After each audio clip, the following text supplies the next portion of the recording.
Hi guys. Tonight we explore the long and quiet transformation of a land whose name once echoed across continents yet now feels distant and unfamiliar. You find yourself standing in a wide open plain where the wind moves gently across dry grass, carrying with it the faint scent of dust and sun-warmed earth. This is not yet Persia, not yet Iran. It is something older, something less defined, a place before empires had names that history would remember. So before you get comfortable, take a moment to like the video and subscribe, but only if you genuinely enjoy what I do here. And as you settle in, maybe let me know where you are in the world right now and what time it is for you. There is something comforting in knowing how far this quiet story travels. Now dim the lights, and you begin to walk slowly across this ancient land.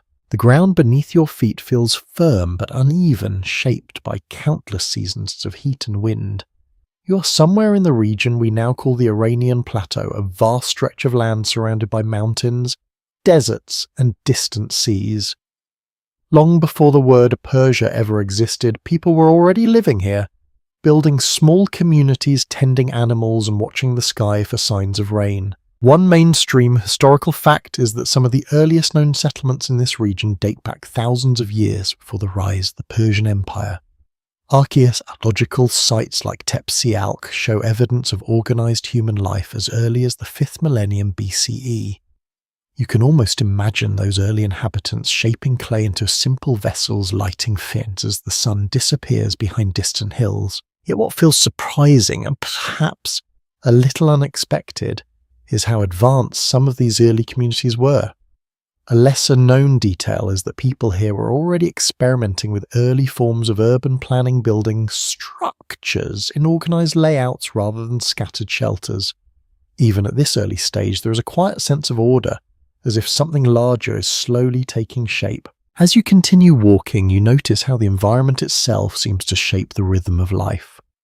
The summers are dry and intense, the winters colder than you might expect.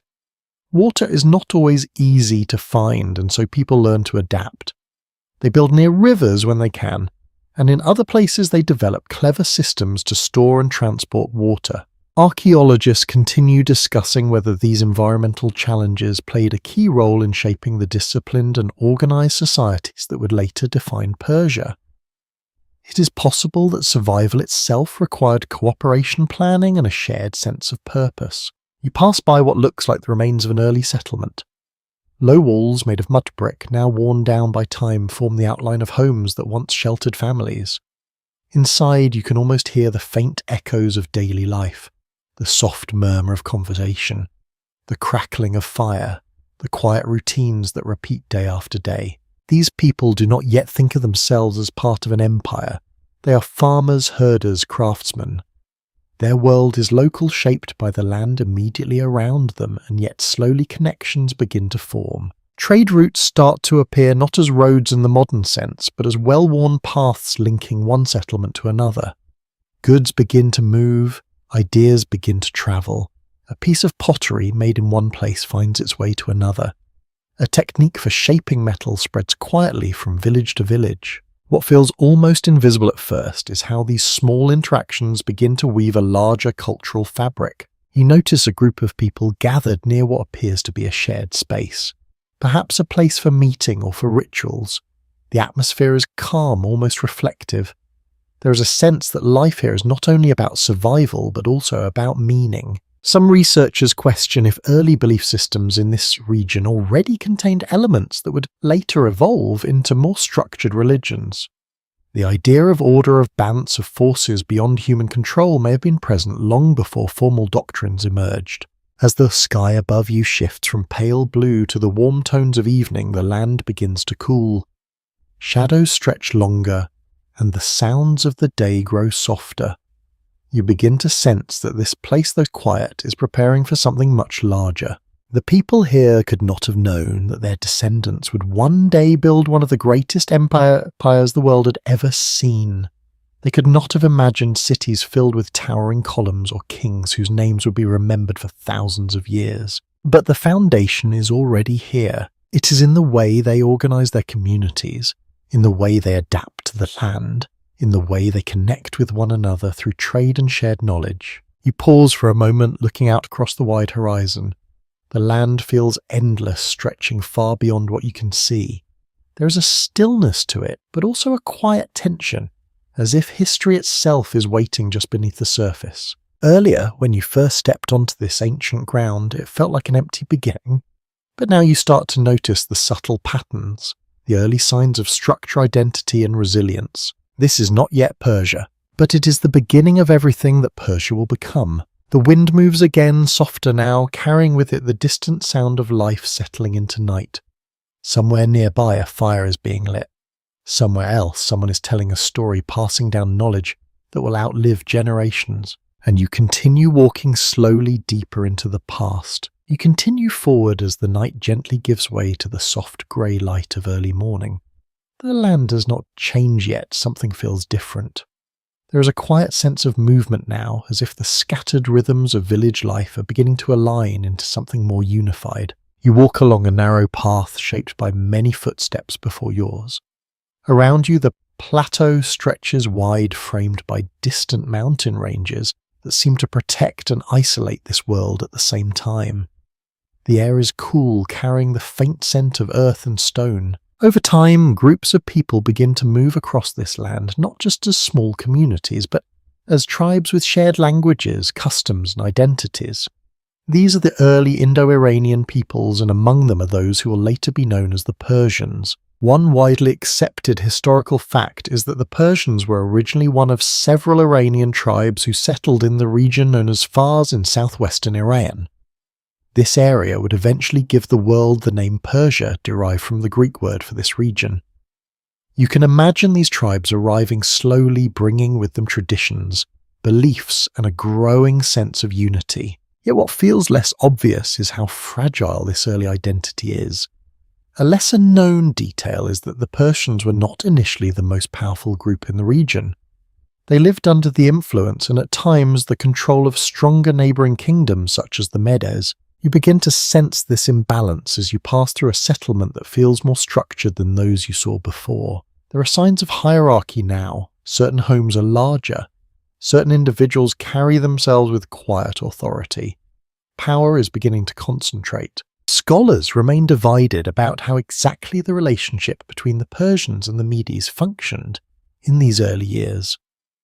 Some believe the Persians were subjects of the Medes, while others suggest a more complex alliance where influence shifted over time rather than being strictly controlled. As you move further, you notice the subtle emergence of leadership. Not kings in the grand sense, but figures who command respect, who make decisions for the group.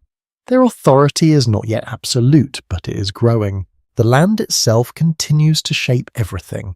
Water sources determine where people settle. Trade routes begin to connect not just villages, but entire regions. You see caravans moving slowly across the horizon, carrying goods like textiles, metals, and perhaps even early forms of luxury items. There is a quiet realization that control over land and movement means control over wealth, and slowly one name begins to rise above the rest. You do not hear it spoken loudly at first. It appears in fragments, in passing references, in the quiet respect of those who mention it. A family line, a lineage that carries influence. The Achaemenids. At this stage, they are not yet rulers of an empire. They are one noble family among many, but something about them feels different. There is a sense of ambition, of vision that extends beyond the immediate horizon. A lesser-known detail is that the early Achaemenid lineage is still partly obscured by time, with limited records and a mix of legend and history blending together. The figure of Achaemenes himself, often considered the founder of the dynasty, remains somewhat mysterious, with historians unsure how much of his story is historical fact and how much is later construction. You continue walking, and the settlements you pass now feel more connected than before. There is communication between them, shared customs, perhaps even shared loyalties. The idea of unity is beginning to form not yet as a nation, but as a possibility. The morning sun rises higher, casting long shadows that slowly shrink as the day warms. You notice how people begin their routines with a sense of purpose. There is farming, trading, crafting, but also something else. Preparation. It is subtle, almost unnoticeable, but the way tools are made, the way groups organize themselves, suggests a readiness for something more than daily survival. Some researchers question if this period marked the early formation of a collective identity that would later allow the Persians to unify rapidly under a single leader. It is possible that the foundations of empire are not built in moments of conquest, but in these quieter periods of gradual alignment. As you approach a slightly elevated area, you can see further across the land. More settlements, more movement. The plateau no longer feels isolated, it feels connected, alive with potential. And then, almost like a shift in the air, you sense that a turning point is approaching. The balance of power in this region will not remain the same. The Meds, once dominant, will soon face a challenge from within their own sphere of influence. And the Persians, once a smaller tribe among many, are beginning to gather strength. You pause, looking out over the land that is slowly awakening to something larger than itself. Earlier, when you walked among the first settlements, everything felt small, scattered, uncertain. But now there is direction, there is momentum. You begin to understand that empires do not suddenly appear. They grow quietly, almost invisibly, until one moment changes everything. And somewhere ahead, that moment is waiting. The wind moves again, warmer now, carrying the distant sounds of voices, animals, and the steady rhythm of life building towards something greater. You take another step forward, moving closer to the rise of a name that history will never forget. Cyrus. You move forward as the sun climbs higher and the land begins to feel alive with anticipation. The quiet preparation you sensed before now seems to gather into a single device, as if many scattered threads are slowly being pulled together. You walk toward a growing centre of activity. The settlements are larger here, more organised, and there is a subtle but unmistakable sense of authority in the air. People move with purpose, and conversations carry a tone of expectation. At the heart of this shift stands a figure whose name you've only just begun to hear. Cyrus the Great. He does not appear as a distant legend at first. You imagine him as a leader among people moving through camps and towns, speaking, listening, observing.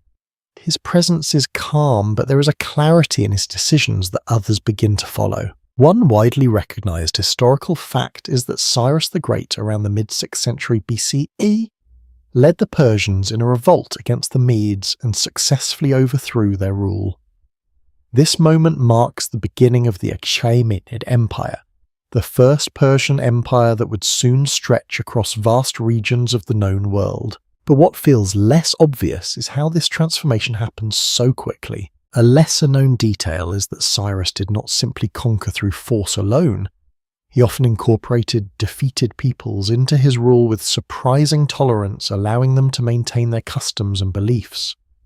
This approach, unusual for the time, helps explain why his empire expands with relatively little resistance compared to others. You continue walking, and the environment begins to reflect this growing power. There are more organized camps, more structured gatherings, and a sense that decisions made here ripple outward across the land. You begin to notice something else as well. People from different backgrounds are present. Different clothing styles, different languages, different ways of life. And yet they are not in conflict. They are part of something that is beginning to unify them. Historians still debate whether Cyrus consciously designed this inclusive system as a political strategy, or if it emerged naturally from the conditions of his rise. Either way, the effect is undeniable. Loyalty grows not only from fear, but from a sense of stability and fairness. As you walk further, you see signs of movement on a much larger scale. Armies, yes, but not chaotic forces. They are organized discipline moving with direction, yet alongside them are administrators, messengers, craftsmen, and families. This is not just conquest, it is expansion of a system. You begin to understand that this is how a superpower begins to take shape. The land that once felt scattered is now connected under a single authority. Paths become routes. Settlements become nodes in a growing network. Communication becomes faster, more reliable. You pause near a group gathered around what appears to be an announcement. A message has arrived from a distant region, and it is being shared carefully, passed from one voice to another. The speed at which information travels is becoming a powerful tool. A lesser-known detail is that early administrative practices under Cyrus laid the groundwork for systems that would later become highly sophisticated under his successors. Even at this stage, there is an awareness that controlling information is as important as controlling territory. The sky above is clear, the light bright but not harsh. You feel the warmth on your skin as you look out over a land that no longer feels fragmented. It feels unified, but unity brings new challenges. As the empire expands, it stretches across different environments, cultures, and political systems. Maintaining control over such diversity requires more than military strength. It requires structure. Some researchers question if the rapid expansion of the empire created tensions beneath the surface that were not immediately visible. Managing such a vast and varied population may have required constant adjustment, negotiation, and compromise. You begin to sense that this empire, though powerful, is also delicate in its own way. Its strength lies not just in conquest, but in balance. As you continue walking, you notice a shift in the architecture. Buildings are becoming more defined, more permanent. Materials are chosen with care. Spaces are designed with intention. There is a feeling that this is no longer temporary. This is something meant to last. Earlier, when you first stepped onto this land, it felt like a collection of isolated lives.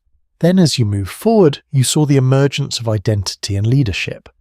Now you are witnessing the birth of something far greater. A system, a vision, an empire. You stand at the edge of a growing center where decisions made here will soon influence lands far beyond what you can see. The horizon no longer feels like a boundary, it feels like an invitation.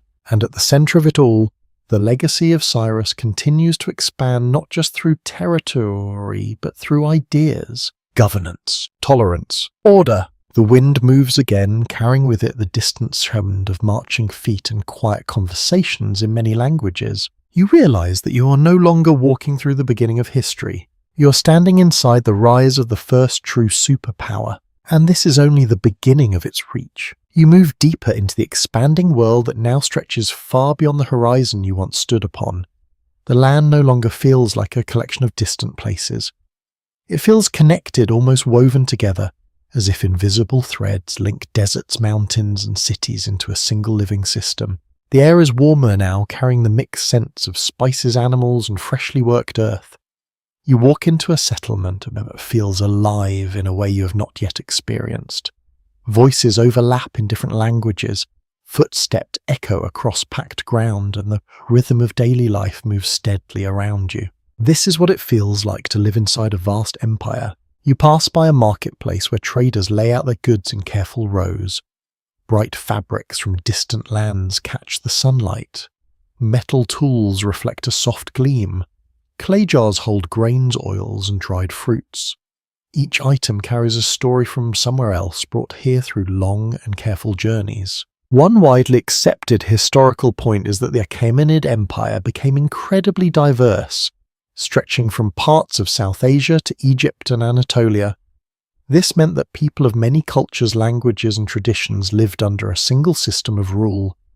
You can feel that diversity here not as something forced, but as something that has become part of daily life. What many people do not realize is how this diversity was managed with surprising flexibility. Instead of imposing a single culture, the empire often allowed local customs to continue. Local leaders remained in place, traditions were respected, and religions were not erased. You notice this as you walk past a small shrine. It does not resemble the beliefs you might expect from the Persian heartland, yet no one seems disturbed by its presence. People pass by calmly continuing their routines. There is a quiet understanding that unity does not require sameness. You continue walking and notice how structured everything feels. Streets are not random, spaces are organized. There is a flow to movement as if the settlement has been carefully planned rather than grown by accident. A curious detail from this period is that administrative divisions known as satrapies were established to govern different regions. Each satrapy was overseen by a governor, allowing the empire to manage vast territories more effectively. Though you cannot see these boundaries directly, you can feel their influence in the order around you. You pause near a group of workers shaping stone. Their movements are steady, practiced. Nearby, another group holds your meat in the door. Another group prepares food, while others tend animals or repair tools. Each person seems to know their role. There is a rhythm here that feels both simple and complex at the same time. As the day continues, the heat becomes more noticeable. You feel it pressing gently against your skin, slowing movements, softening sounds. People adapt to it, working in measured steps, resting when needed, continuing without urgency, but without stopping. You begin to realize that life inside the empire is not only about power and expansion, it is about stability. And stability creates something else: trust. You watch as a trader hands over goods to another without hesitation. There is an understanding that agreements will be honored, that systems are in place to maintain fairness. This is not perfect, but it is reliable enough for daily life to function smoothly. There is ongoing discussion about whether this level of administrative organization was the key reason the empire lasted as long as it did. Some suggest that its ability to adapt to local conditions made it stronger than more rigid systems. You move toward the edge of the settlement, where fields stretch outward in quiet patterns. Crops grow in neat rows, carefully tended. Water channels guide precious resources across the land, ensuring that even dry regions can support life. What feels almost invisible yet deeply important is how much effort goes into maintaining this balance. It is not just about building an empire, but about sustaining it. You notice a family gathered near one of the homes. Their conversation is calm, their movements familiar. A child watches closely as an older figure demonstrates a simple task. Knowledge is passed down quietly through observation and repetition. This is how the empire truly lives, not only in its creators but in its people. As the sun begins to lower, the light softens, casting a warm glow across everything you see. The sounds of the marketplace fade, replaced by quieter conversations and the occasional distant call. You think back to when you first stepped onto this land, when everything felt uncertain and scattered. Now there is structure, connection, and a sense of continuity. Yet beneath this calm surface you begin to sense something else. Expansion does not stop, and with expansion comes pressure. The empire continues to grow, reaching further into lands that may not always accept its presence so easily. The balance you see here may not exist everywhere. You take a slow breath, feeling the warmth of the day giving way to the coolness of evening. The sky shifts into softer colors and the first signs of night begin to appear. This world feels stable, almost peaceful. But you know that beyond this moment, beyond this place, forces are already moving that will test the strength of everything you see. For now, though, you remain here in the quiet rhythm of daily life, where an empire reveals itself not through grand displays of power, but through the steady, reliable patterns of ordinary people. And as the light fades, you continue walking, carrying this calm with you into what comes next. You step out from the quiet edges of the settlement and follow a path that feels more defined than the ones you've walked before. The ground beneath your feet is firmer, smoother, in places shaped not just by footsteps but by intention. This is no longer a simple trail formed by habit. It is something planned. The air carries a sense of movement, not hurried but constant. You begin to notice figures in the distance, travelling with purpose. Riders move steadily across the land. Caravans stretch in long lines, their pace slow but unbroken. You are walking along one of the most important creations of the empire. A road. One widely accepted historical point is that the Persian Empire Shire developed an extensive network of roads, the most famous being the Royal Road, which stretched over 2,500 kilometers from Sardis to Susa. This road allowed messages, goods and officials to move across vast distances with remarkable efficiency for its time. As you continue forward, you begin to understand what that means. This road is not empty, it's alive. A messenger passes by you on horseback, moving quickly, his expression focused. He does not stop. He does not hesitate. Somewhere far ahead, a message is waiting to be delivered, and time matters. What many people do not realize is how advanced this communication system was. Relay stations were placed along the route, allowing messengers to change horses and continue without delay. This meant information could travel faster than most people thought possible in the ancient world. You pause near one of these stations. It is simple but efficient. Fresh horses are kept ready, supplies are stored carefully. A few individuals stand nearby watching the road, waiting for the next arrival. There is a quiet sense of anticipation here. The road is not just for messages. You see traders moving along it, guiding animals loaded with goods.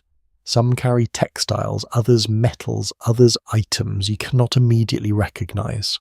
Each caravan represents a connection between distant regions linking cultures that might never meet directly. A curious detail from this period is that the royal road was not just a tool for control, but also a channel for cultural exchange.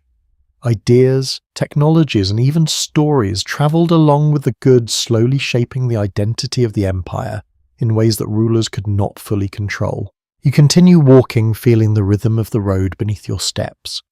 There is something calming about its predictability. It leads somewhere, it connects, it holds purpose. The landscape shifts gradually as you move. The terrain changes, the colours of the earth deepen or fade, but the road continues steady and reliable. You begin to sense how powerful this is. An empire this large cannot function without connection. Without roads, each region would remain isolated, its loyalty uncertain, its needs misunderstood. But with roads, everything becomes reachable. You watch as a group of officials passes by travelling with measured pace. They are not in a hurry, but their presence carries authority. They are likely moving between administrative centres, ensuring that orders are followed, that systems remain intact. There is ongoing discussion about whether the strength of the Persian Empire depended more on its infrastructure than on its military. Some experts suggest that the ability to communicate quickly and reliably gave the empire a level of cohesion that others lacked. You continue forward until the sun begins to climb higher, casting sharper light across the road. The heat rises gently and the sounds around you shift. The steady rhythm of hooves, the soft clatter of goods, the quiet exchanges between travellers. This is the sound of an empire in motion. You notice something else as well. Despite the constant movement, there is a sense of order. Travellers follow an unspoken pattern. They keep to certain sides, they respect the flow, they understand the system. It is not chaotic. It is controlled. You walk a little further and come across a resting point where travellers have paused. Some sit quietly drinking water. Others adjust their loads. Conversations are brief but meaningful. Information is exchanged in simple phrases. Where have you come from? Where are you going? What news do you carry? Each answer adds to a larger picture that stretches across the entire empire. Earlier, when you walked through the settlements, you saw how daily life created stability.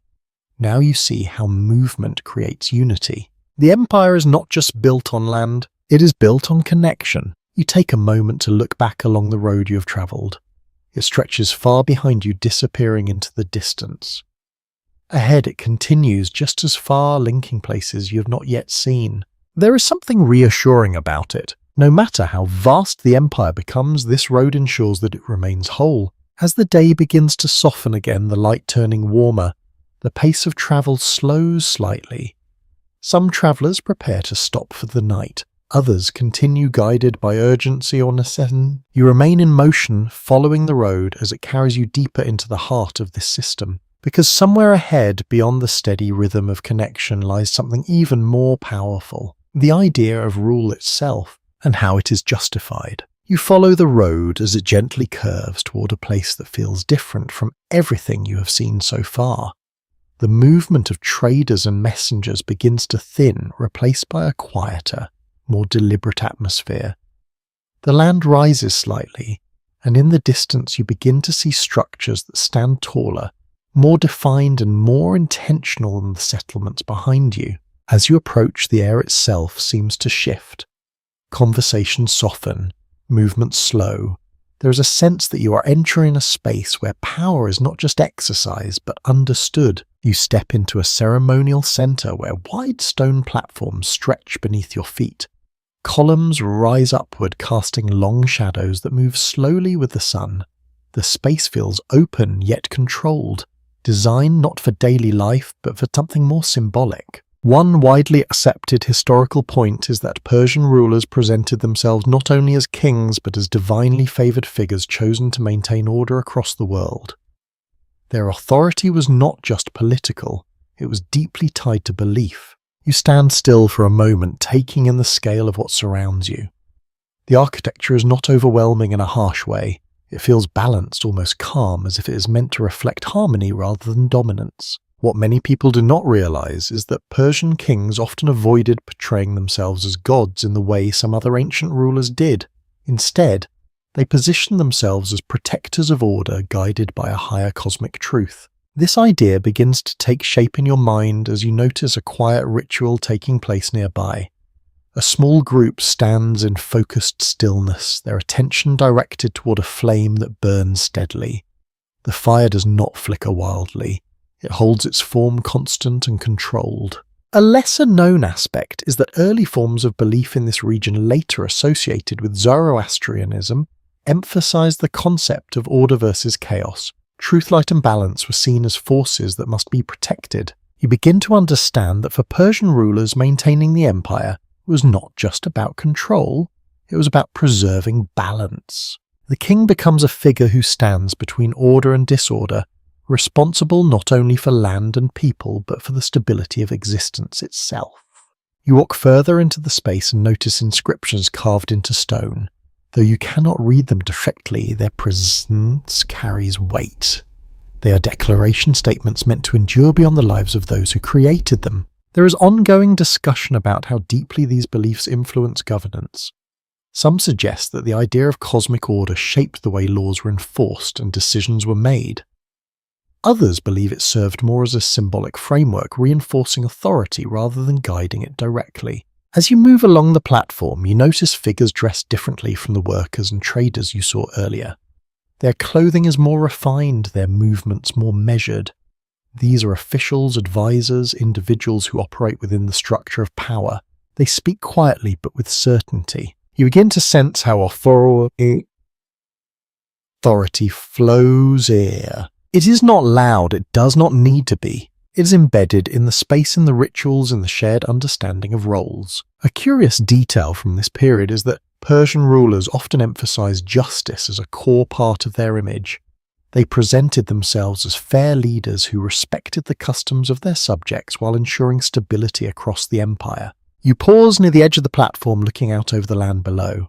From here, the vastness of the empire becomes more abstract. It is no longer about individual places, but about the idea of a unified world held together by a single system. You begin to reflect on how this sense of order connects to everything you have seen so far. The early settlements that learned to cooperate, the tribes that formed shared identities, the roads that linked distant regions, and now the belief that all of it exists within a larger balance. Earlier, when you walked among ordinary people, power felt distant, almost invisible.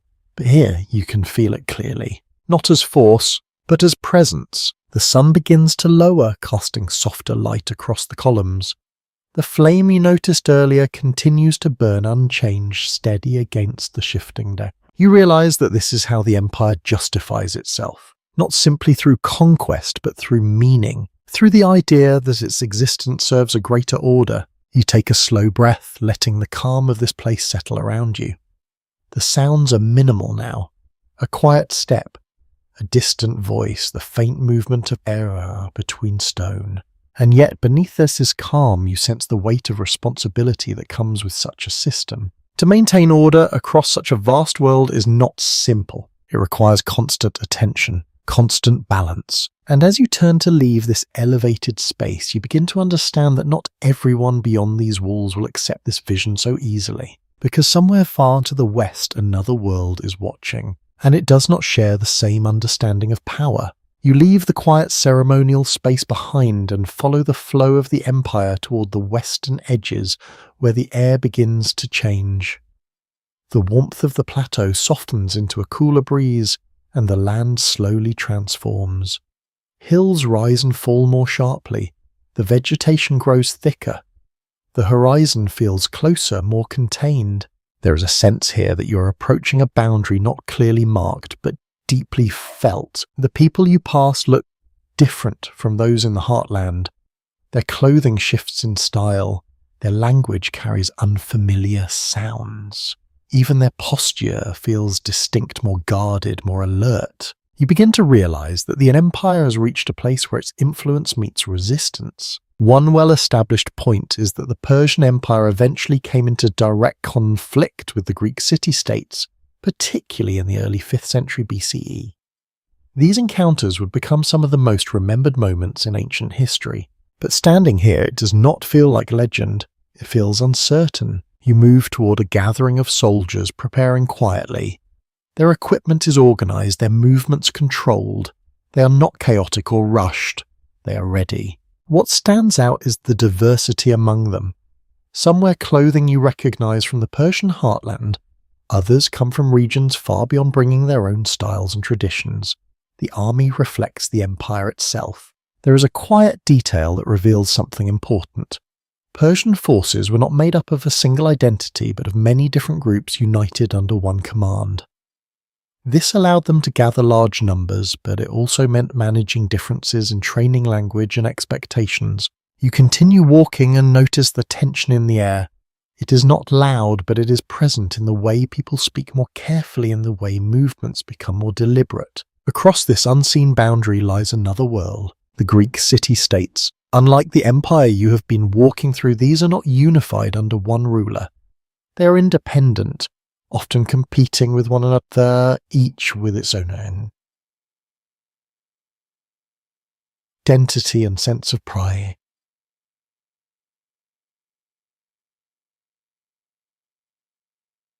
It becomes clear that this difference is not just political, it is cultural. You pause as a messenger arrives, his horse breathing heavily, his expression focused. Words are exchanged quickly. Decisions are made. The rhythm of preparation shifts slightly, adjusting to new information. There is no full agreement on whether these conflicts were driven purely by expansion or by deeper misunderstandings between two very different systems. Some interpretations suggest that Persia saw itself as extending order, while the Greeks viewed that same expansion as a threat to their independence. You begin to sense how both sides might believe they are right. You walk further and notice a group gathered around a simple map drawn in the sand. Lines mark routes, positions, possibilities. Fingers trace paths. Pause, adjust. There is strategy here, but also uncertainty. A lesser-known aspect is that early encounters between Persian forces and Greek regions were not always direct or immediate clashes. Some areas submitted peacefully, while others resisted, creating a patchwork of responses rather than a single unified opposition. This makes the situation feel less like a clear divide and more like a gradual shift toward conflict. The light begins to change as the day moves forward. Shadows stretch across the uneven ground and the sounds of preparation deepen. Metal touches stone, fabric moves softly in the wind. Voices lower, becoming more focused. You begin to feel the weight of what is coming. Not just a battle, but a meeting of worlds. Earlier, when you walk through the heart of the empire, everything felt stable, structured, balanced. Here that balance feels tested. The system that worked so well across vast lands is now encountering something it cannot easily absorb. A different way of thinking, a different idea of power. You notice how the soldiers carry themselves. There is discipline but also individuality. Each one seems aware of their role, yet also of the uncertainty ahead. You take a slow breath, feeling the cool air settle around you. This is not yet the moment of collision, but it is close. There is a quiet pause in the movement, as if both sides are standing just at the edge of action, aware that once it begins, nothing will be quite the same again. The wind moves through the hills, carrying distant sounds you cannot fully place. Perhaps it is only the land itself shifting, or perhaps it is the echo of something approaching. You turn slightly, looking back in the direction you came from. The empire still stands strong behind you, vast and organized, connected by roads and guided by belief. Ahead, however, lies something unpredictable, and as you continue walking towards that unseen line, you begin to understand that even the most powerful systems must eventually face a moment that tests their limits. The calm you have carried with you remains, but beneath it a quiet tension begins to grow, because soon the world you have been walking through will meet another, and neither will leave unchanged. You move forward into a world that feels unsettled after the tension you sensed along the western edges. The memory of conflict lingers, yet the land itself seems to breathe again, as if time has softened the sharp edges of those encounters. The path you follow leads you back toward the heart of the empire, but something has shifted. The The structures still stand, the roads still connect distant regions, the system remains in place, and yet there is a quiet sense that change is already unfolding beneath the surface. You begin to notice signs of strain. Not obvious at first, but present in subtle ways. Some settlements feel less certain, their movements less steady. Messages seem to carry more urgency. Decisions feel heavier. It becomes clear that no empire, no matter how strong, remains unchanged forever. You walk into a city that still carries the marks of order and design, but the atmosphere feels different from before. There is less calm confidence and more quiet watchfulness. People continue their routines, but with a deeper awareness of uncertainty. One well-established point is that the Achaemenid Empire, after reaching its peak, eventually began to weaken due to internal challenges and external pressures. By the time a young Macedonian king began his campaign, the empire was still vast, but no longer as stable as it once had been. That king is Alexander the Great. You do not see him immediately. Instead, you sense his presence through the movement of information. Messengers arrive more frequently, reports are shared in hushed tones. The name travels ahead of the person, carried across distances faster than armies can march. What stands out is how quickly this name spreads. Another layer begins to appear as you walk through gathering spaces where officials exchange updates. There is mention of battles fought far away, of regions falling with surprising speed, of resistance that does not hold. You begin to understand that this is not a slow shift. It is sudden. A lesser-known aspect is that Alexander's campaign moved with remarkable speed, often catching established powers unprepared. His abilities to adapt, combined with the existing weaknesses within the Persian system, allowed him to advance faster than many expected. You continue walking and notice how the mood changes from place to place. Some areas remain calm, almost untouched by the distant conflict. Others carry a quiet tension as if waiting for something inevitable. There is no full agreement on whether the Persian Empire could have resisted more effectively if it had been more unified at this stage. Some interpretations suggest that internal divisions and slower response times made it difficult to react to such a rapid and focused campaign. You move toward a higher point overlooking part of the city. From here you can see the patterns of life continuing below. People still trade, still speak, still move along the roads, and yet the future feels uncertain. You begin to sense how fragile even the strongest systems can become when pressure builds from multiple directions at once. You walk further and notice a group gathered in quiet discussion. Their voices are low, their expressions serious. They are trying to understand something that is changing faster than expected. The idea that the empire is permanent begins to fade. A curious detail from this period is that in some regions, local leaders chose to submit rather than resist recognizing the shifting balance of power. This was not always an act of weakness, but sometimes a calculation for survival. You continue along the edge of the city where the walls stand as both protection and symbol. They once represented strength, stability, control. Now they feel like a boundary that may not hold forever. The light of the day softens, casting long shadow across the stone.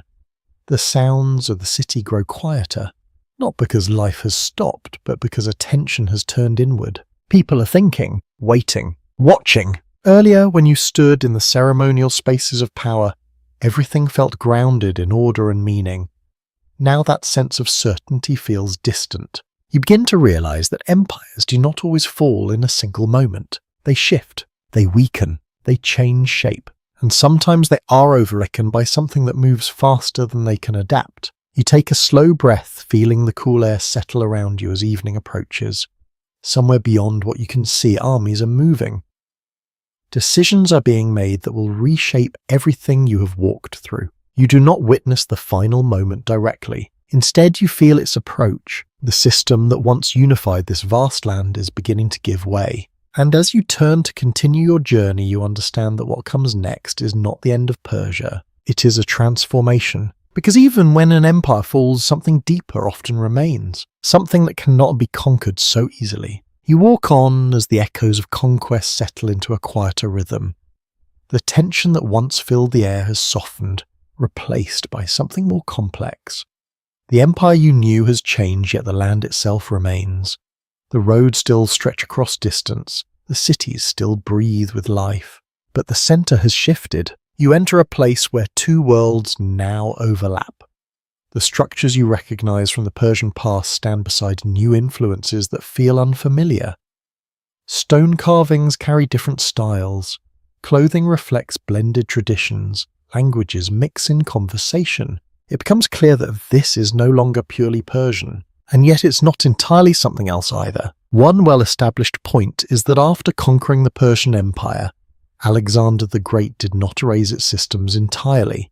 Instead, he adopted many aspects of Persian administration and governance, blending them with his own approach. You begin to sense how unusual this is. Conquest often brings replacement, but here it brings combination. You walk through a courtyard where officials gather, and you notice the subtle integration taking place.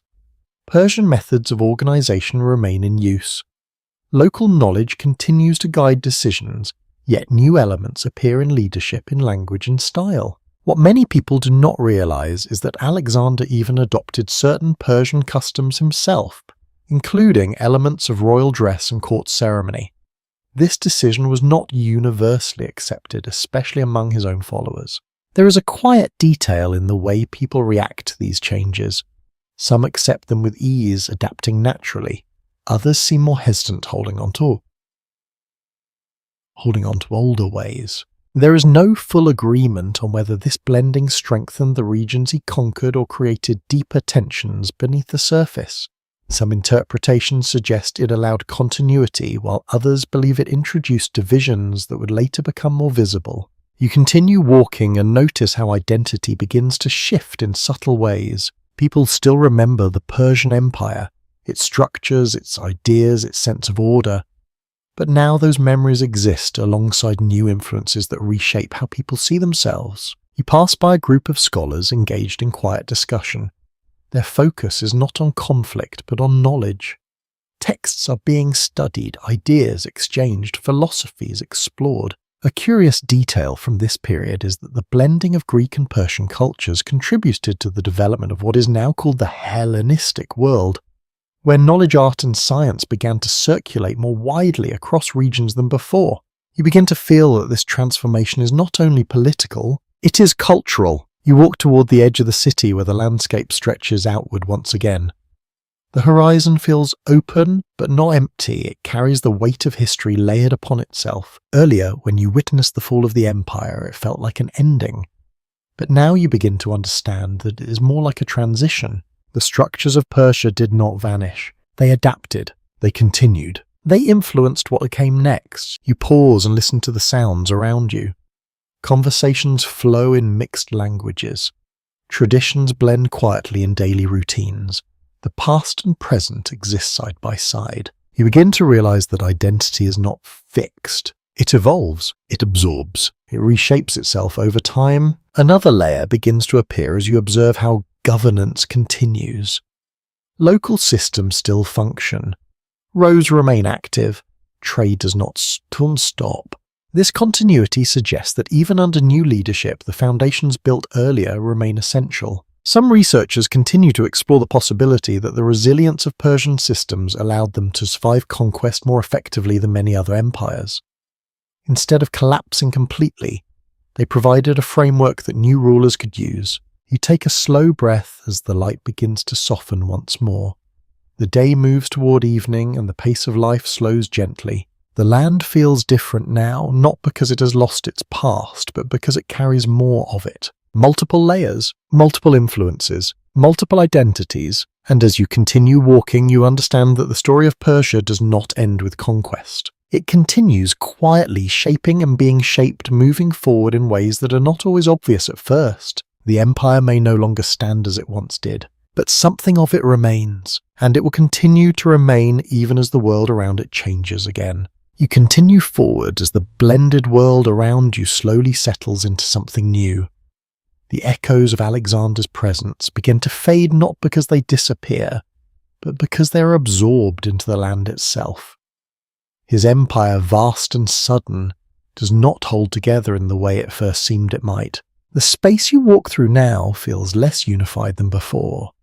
There is still movement, still life, but it is no longer guided by a single steady center. Instead, power has begun to fragment, spreading outward into different hands. You step into a region where control feels more localized. Authority is present, but it is not as distant or abstract as it once was.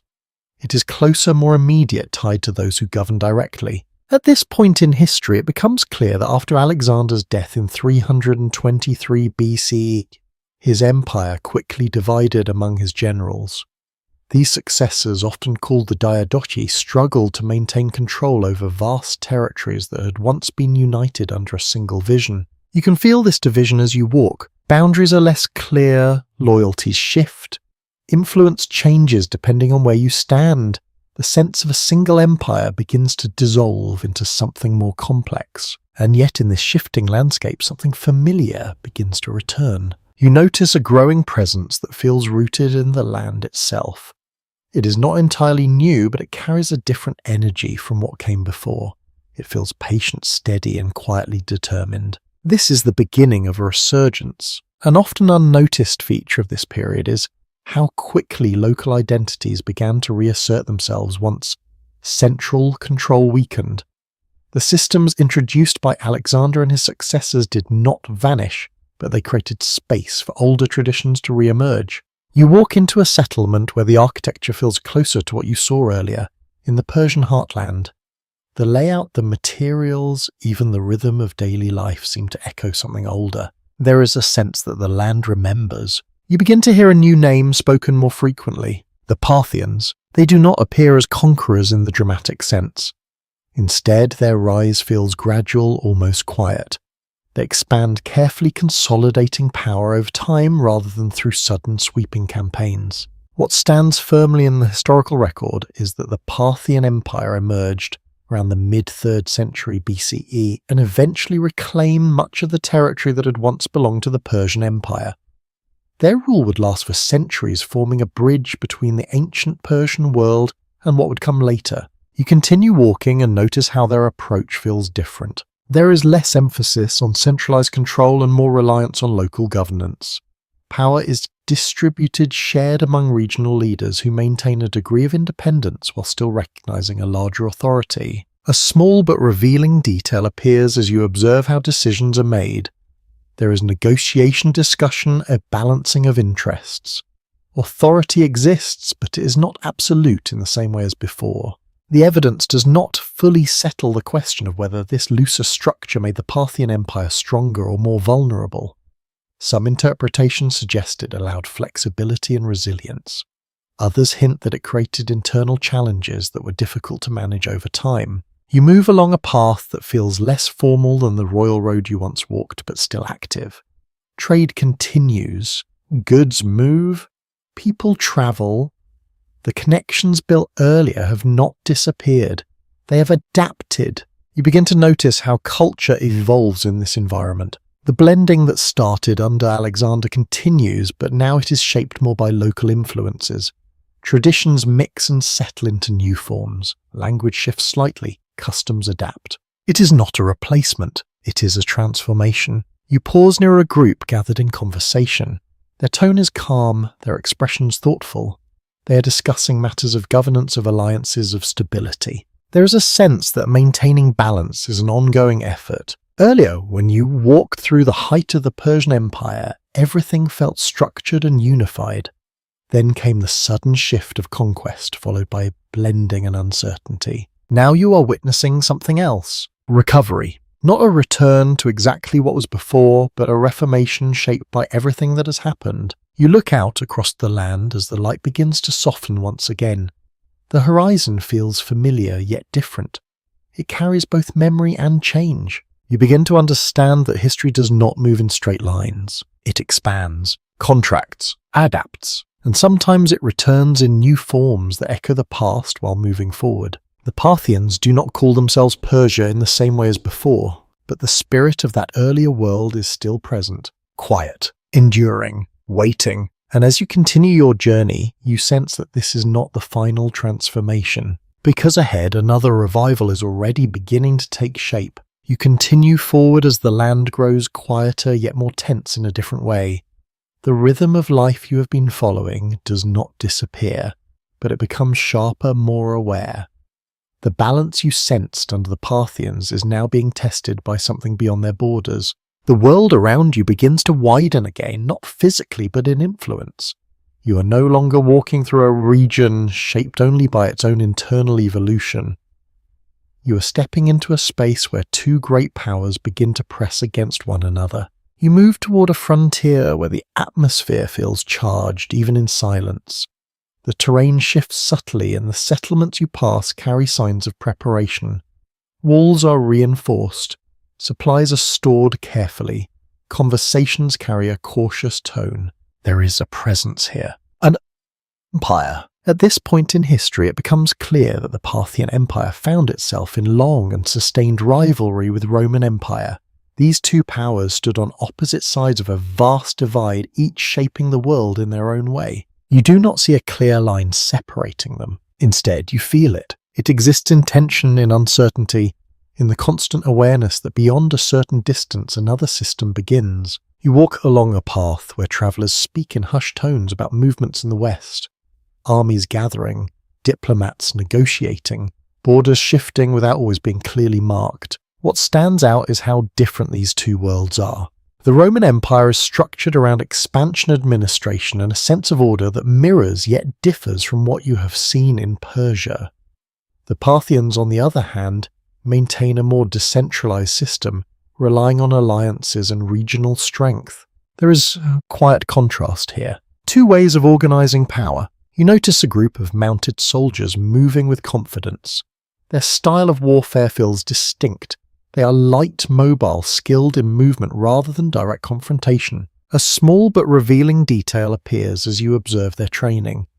Parthian forces became known for their use of mounted archers, capable of striking while retreating, a tactic that would later be remembered as the Parthian shot. You begin to understand how this method shapes the nature of conflict. It's not always about direct clashes. It is about movement timing and control of space. The evidence does not fully settle the question of whether this long rivalry strengthened or weakened the Parthian Empire over time.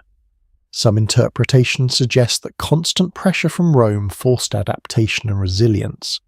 Others hint that the ongoing conflict drained resources and created instability. You continue walking and notice how life persists alongside this tension. Markets still operate. Families still gather. Trade continues to flow. The presence of rivalry does not stop daily life, but it influences it in subtle ways. People are more aware, more cautious, more profound. You pass by a group of traders discussing routes. They speak of which paths are safer, which regions are more stable. The choices they make reflect a world where conditions can change quickly. There is no complete certainty, only careful navigation. You begin to sense how this rivalry shapes identity as well. The Parthians are not only maintaining their own system, they are defining themselves in contrast to another, a different empire, a different approach to power. Earlier, when you walk through the blending of cultures after Alexander, identity felt fluid, adaptable. Now it feels more defined, shaped by comparison. You pause near an elevated point where you can see far into the distance. The land stretches outward, carrying both calm and tension at once. It becomes clear that this is not a single moment of conflict. It's a long period of interaction, sometimes through a battle, sometimes through negotiation, sometimes through quiet observation. An often overlooked element is how much influence passed between these two empires, even in rivalry. Ideas, goods, and practices moved across boundaries, shaping both sides in ways that were not always immediately visible. You take a slow breath as the air cools slightly, the day beginning to shift toward evening. The sounds around you soften, but the awareness remains. You realize that this period is not defined by a single outcome. It is defined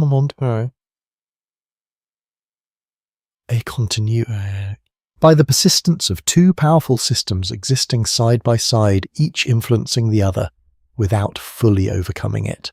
And as you continue forward, you begin to feel that this balance cannot last forever. Because history does not remain in equilibrium for long. Eventually something shifts, something rises, and when it does, it will reshape everything once again. You move onward as the long tension between great powers slowly gives way to something new, rising from within the land itself. The frontier you once sensed between worlds begins to fade behind you, replaced by a different kind of energy, one that feels more centered, more deliberate. The air carries a quiet sense of renewal. You walk into a region where change is not sudden but purposeful. The settlements feel more unified again, the structures appear more refined. There is a return to something that feels familiar yet stronger, more defined than before. It becomes clear that the balance you witnessed under the Parthians is shifting. Another force is taking shape. At this point in history, it becomes clear that the Parthian Empire eventually gave way to a new Persian power known as the Sasanian Empire, beginning in the early 3rd century CE. This marks a significant turning point as a more centralized and assertive system of rule returns to the region. You begin to feel the difference almost immediately. Authority is no longer as distributed as before. It feels concentrated, again structured with intention. The sense of a strong center, something you remember from earlier in your journey, returns with new intensity. You walk through a city where the design feels more deliberate. Buildings align with purpose. Public spaces carry a sense of order that reflects careful planning. There is less variation in how things are arranged and more emphasis on cohesion. An often unnoticed feature of this period is how the Sasanian rulers consciously revived elements of earlier Persian identity. They did not simply create something new. They reached back into the past, drawing inspiration from the Achaemenid legacy to strengthen their own authority. You begin to understand that this is not only a political shift, it is a cultural revival. You pass by a gathering where officials stand in formal arrangement, their clothing more uniform, their posture more rigid. There is a clear hierarchy here, one that is visible not only in decisions but in appearance. Power is no longer subtle, it is presented. A small but revealing detail appears as you observe how ceremonies are conducted. There is an emphasis on symbolism, on representing authority in visible ways. The king is not just a leader, he is a central figure in a carefully constructed image of order. The evidence does not fully settle the question of how much of this revival was driven by genuine cultural continuity and how much was shaped for political strength. Some interpretations suggest a deep connection to the past, while others hint at a strategic effort to unify the empire under a shared identity. You continue walking and notice how religion becomes more structured in daily life. The quiet flame you saw earlier in your journey now appears in more formal settings. Fire temples stand with greater prominence, their presence reflecting a more organized system of belief. Zoroastrian practices are no longer only personal or local, they are supported by the state. This creates a stronger link between belief and governance, shaping how people understand their place in the world. You begin to feel how this connection influences everything around you. Laws, customs, expectations, all tied together by a shared framework. You walk along a wide road that feels more controlled than those before. Movement is still present, but it is guided more carefully. There is less spontaneity, more structure. Earlier, when you travelled under the Parthians, the world felt flexible, adaptable. Now it feels firm, defined, intentional. You pause near a group engaged in quiet conversation. Their tone carries respect, but also awareness. Living under a stronger system brings stability, but also expectation. There are roles to follow, standards to meet. You begin to sense that this revival is not without its own challenges. There remains uncertainty about how sustainable such centralized control can be across vast and diverse regions. While unity creates strength, it can also create pressure when differences begin to surface. You continue walking as the light shifts into softer tones, the day slowly closing. The city around you remains active but calm, its movements guided by an underlying structure that feels steady. You look back for a moment, remembering the long path that brought you here. The early settlements, the rise of empire, the blending of cultures, the fragmentation, and now this return to strength. You begin to understand that this land does not simply move forward. It circles, it renews, it reshapes itself again and again. And as you turn to continue your journey, you sense that this renewed power will not remain contained within itself. Because beyond these lands, other forces are watching. And once again, Persia, though not always called by that name, stands at the center of a world that is about to change. You continue walking as the renewed strength of the land settles into a deeper rhythm. The sense of structure you noticed earlier does not fade. Instead, it becomes more present in subtle ways, shaping not only how people act, but how they think, how they understand the world around them. The air feels still, almost reflective, as if everything moves within a quiet framework that is rarely questioned. You find yourself approaching a place that feels sacred, though not in a dramatic or overwhelming way. It is calm, measured, grounded. The structure before you is not large in comparison to the grand halls of power you have seen, yet it carries a quiet gravity. A fire burns within. You step closer, noticing how carefully everything is arranged. The space is clean, ordered, protected from disturbance. The flame itself is steady, not flickering wildly, but holding its shape with a calm persistence. Looking closely at this moment, you can see how belief is no longer something distant or abstract.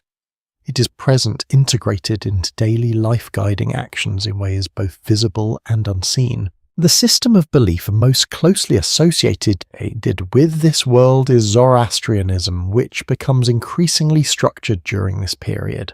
It centers around the idea of a cosmic struggle between truth and falsehood, light and darkness, order and chaos.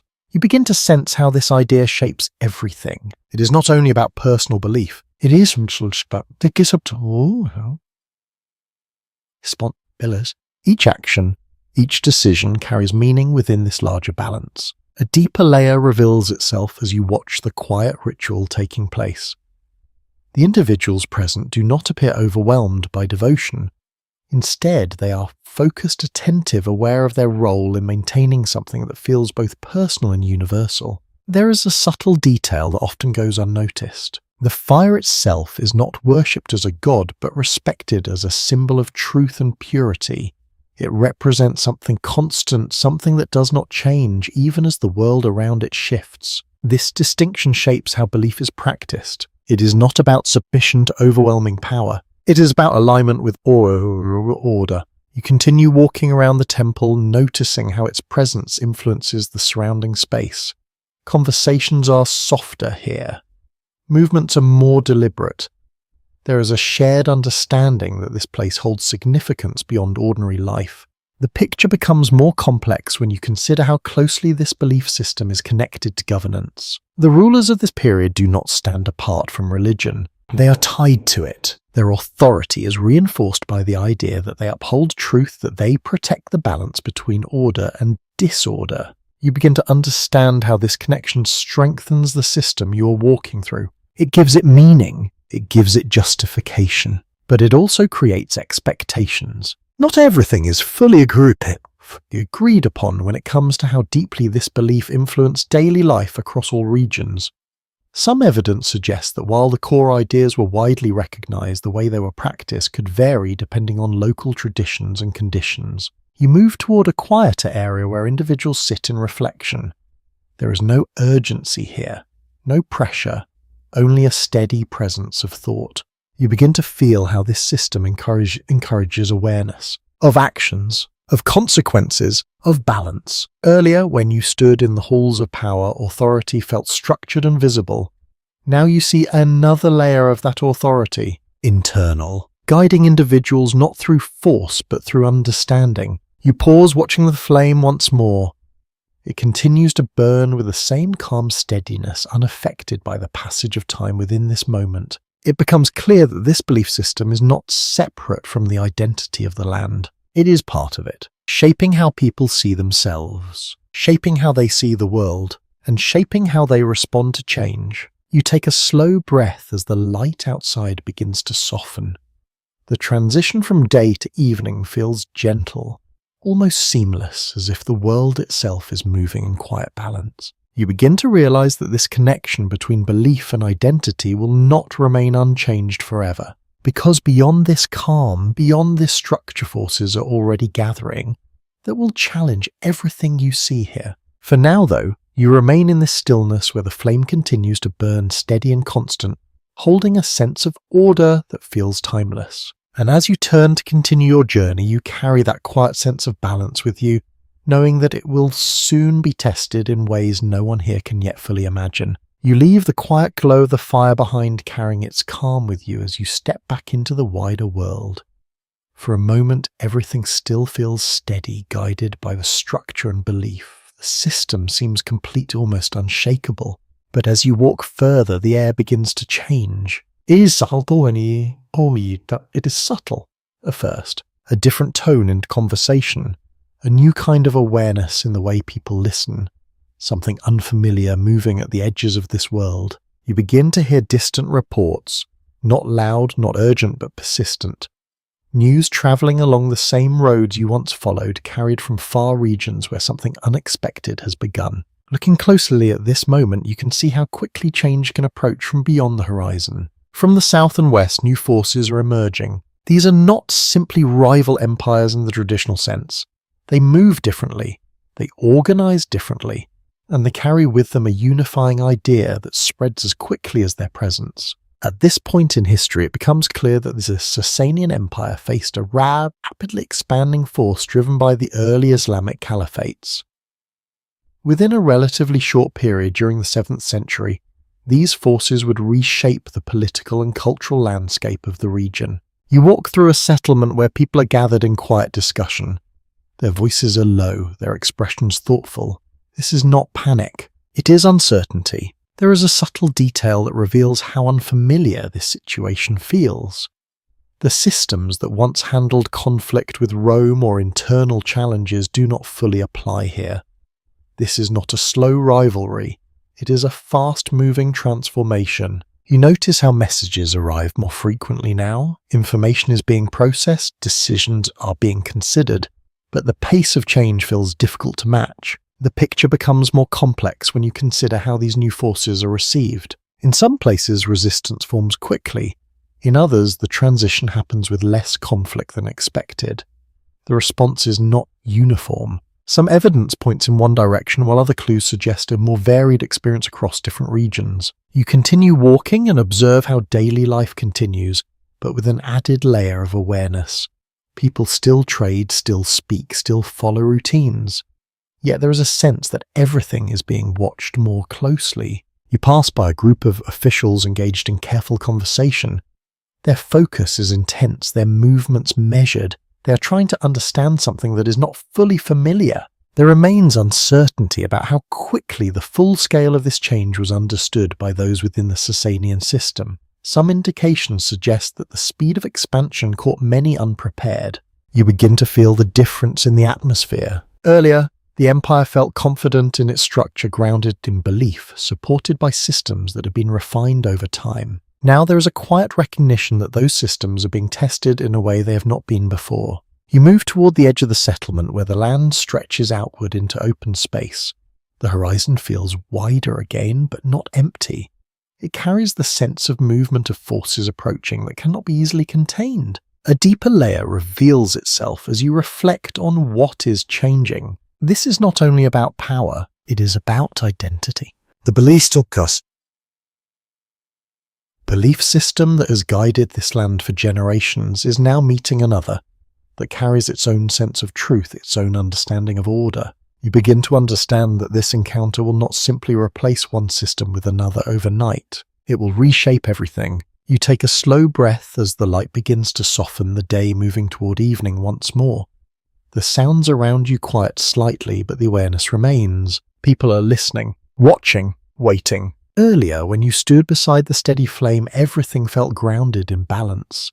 Now that balance feels uncertain, as if it is shifting beneath the surface. You realize that this moment is not defined by a single event. It's defined by transition, by the slow, sometimes uneven process of change that moves through every part of society. You look out across the land one more time, feeling both the weight of the past and the pull of what is coming. The empire you've been walking through will not remain as it is. But what comes next will not erase everything that came before. Instead, it will absorb, adapt, and transform it in ways that are not yet fully visible. And as you continue forward, you begin to sense that you are stepping into one of the most profound shifts this land will ever experience. A moment where Persia, though not yet called Iran, begins to change in ways that will shape its future for centuries.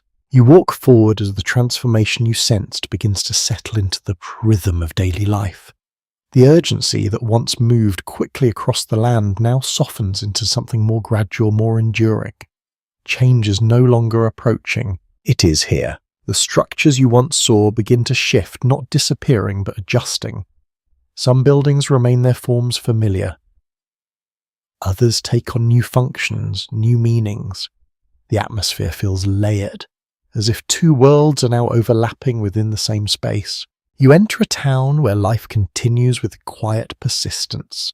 People move through the streets carrying goods, speaking softly, following routines that feel both old and new at the same time. Looking closely at this moment, you can see how transformation does not always arrive as a sudden break. Often it unfolds slowly, blending into what already exists. The expansion of Islam across this region does not erase Persian culture, it reshapes it. You pass by a gathering place where voices rise gently in unison. The sound is different from the rituals you witnessed earlier, yet it carries a similar sense of focus and intention. There is a shared direction in the way people stand, the way they move together. The belief system has shifted, but the sense of order remains. There is a subtle detail that reveals how adaptation is taking place. Many of the administrative systems developed under earlier empires continue to function, now serving new leadership. The structures remain useful even as the ideas guiding them change. You begin to understand that continuity is stronger than it first appears. The picture becomes more complex when you consider language. Arabic begins to spread, especially in administration and religious practice. Yet Persian does not disappear.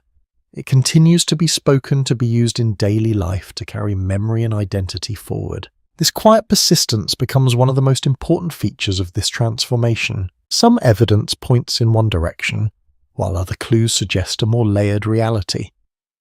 In certain regions, the shift toward Islamic identity happens quickly. In others, older traditions remain visible for generations. You walk through a marketplace where this blending becomes clear. You hear different languages in conversation. You see clothing that reflects mixed influences. You notice customs that feel familiar yet slightly changed. It's not a replacement. It is emerging. You pause near a group of individuals engaged in discussion. Their tone is calm, reflective.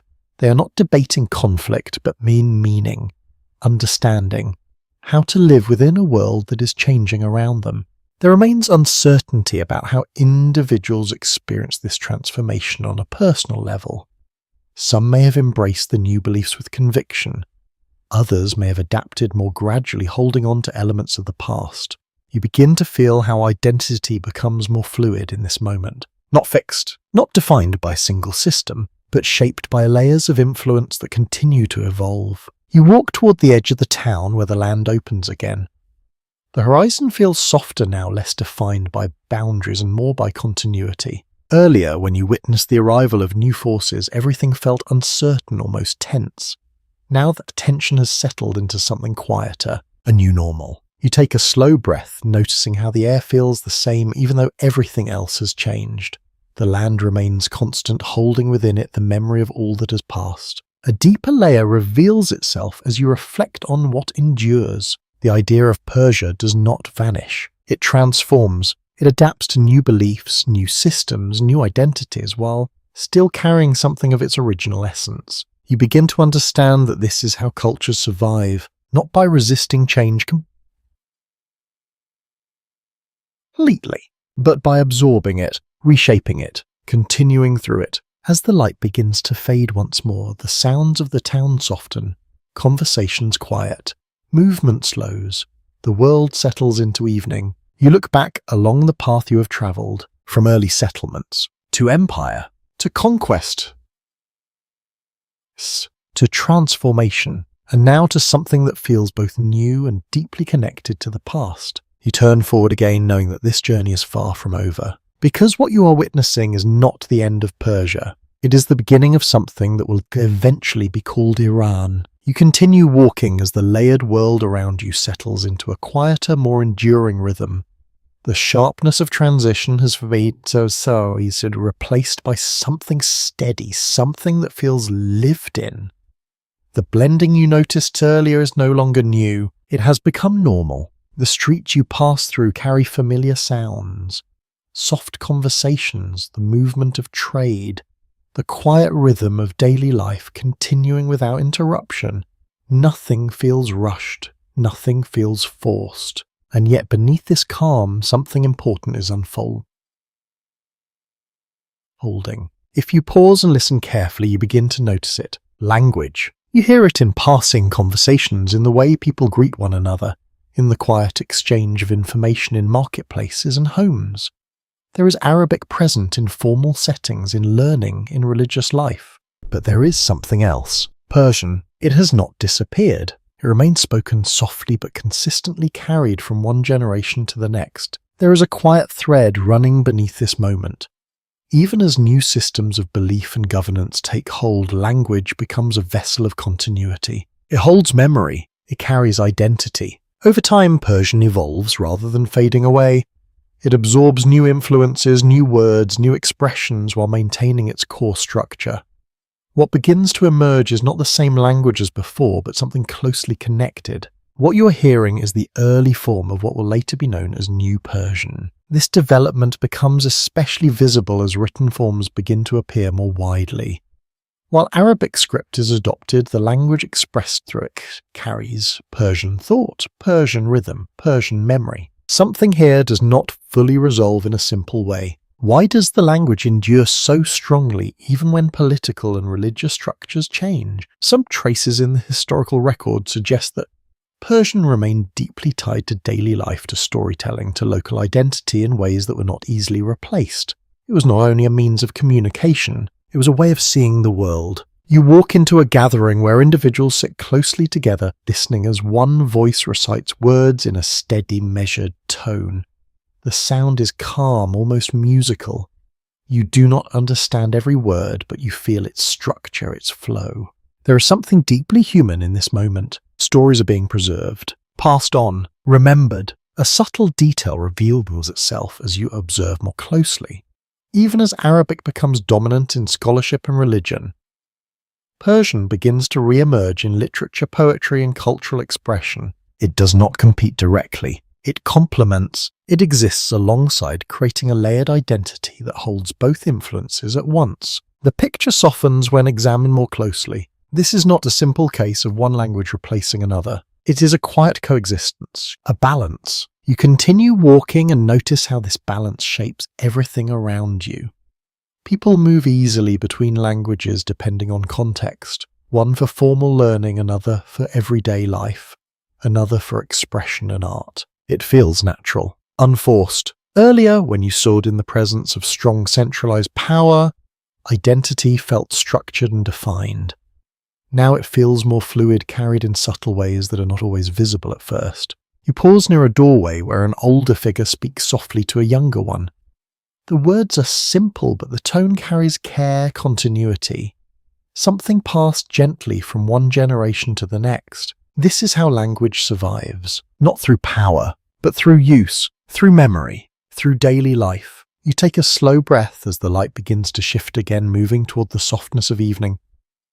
The sounds around you quiet slightly, but the presence of language remains. It is everywhere, in every exchange, in every story. In every moment of connection, you begin to understand that this quiet persistence will shape the future in ways that are not yet fully visible. Because language does more than communicate, it preserves identity, and as you continue walking, you sense that this identity carried through words and memory will soon begin to express itself in new and powerful forms. Not through empires, but through ideas, through art, through voices that will carry Persia forward even as the world around it continues to change. You move forward as the quiet persistence of language begins to unfold into something more expressive. What was once carried softly in conversation now starts to take form in a different way. Words are no longer only spoken.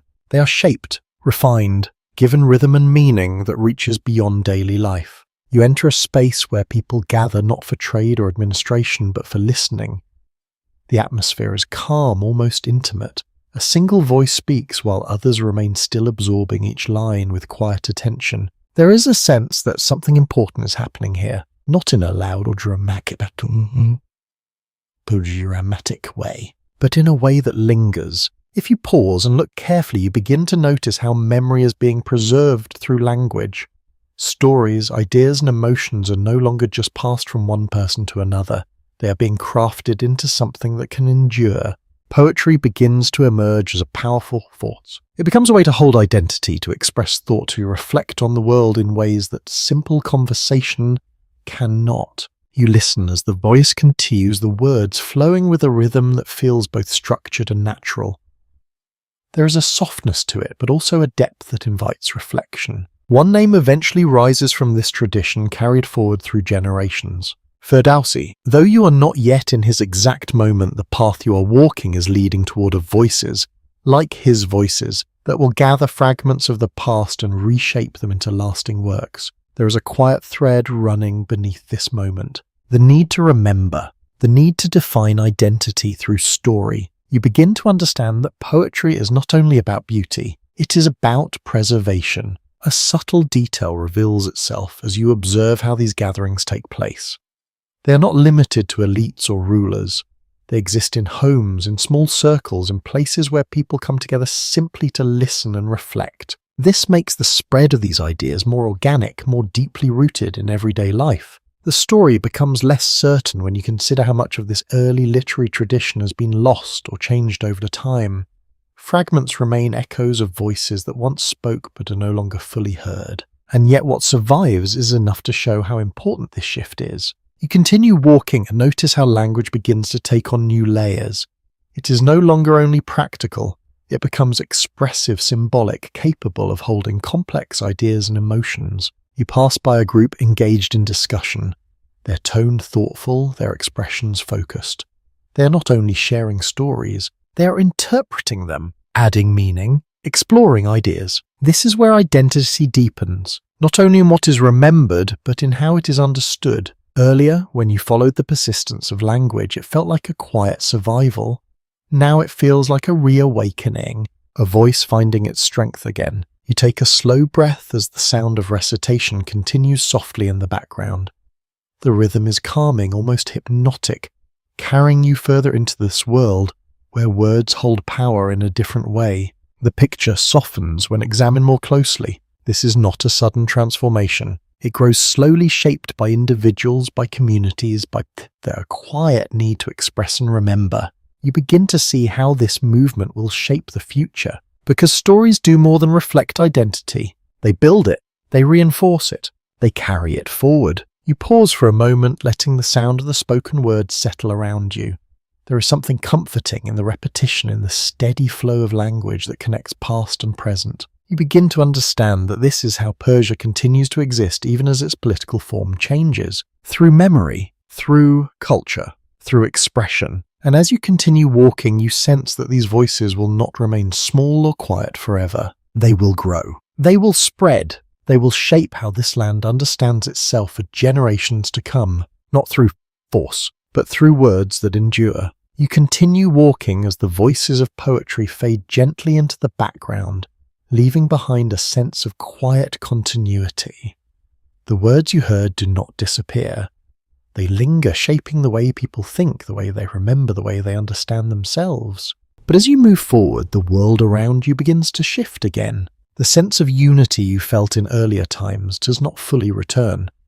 Instead, the land feels divided into smaller centers of power, each carrying its own rhythm, its own priorities. You enter a region where authority feels closer, more localized. The large, centralized structures of earlier empires are no longer as visible. Instead, smaller dynasties rise, each governing its own territory, while navigating a wider world that is constantly changing. If you pause and observe carefully, you begin to notice how this fragmentation does not create chaos in the way you might expect. Life continues, trade flows, ideas move, but everything feels more regional, more shaped by local influence. Across this landscape, different ruling families emerge, each establishing their presence in cities and regions that become centers of culture and power. These are not empires in the grand sense you have seen before, but they are not insignificant. They carry influence in quieter ways. A subtle detail appears in the way these courts operate. Many of them actively support scholars, poets, and thinkers.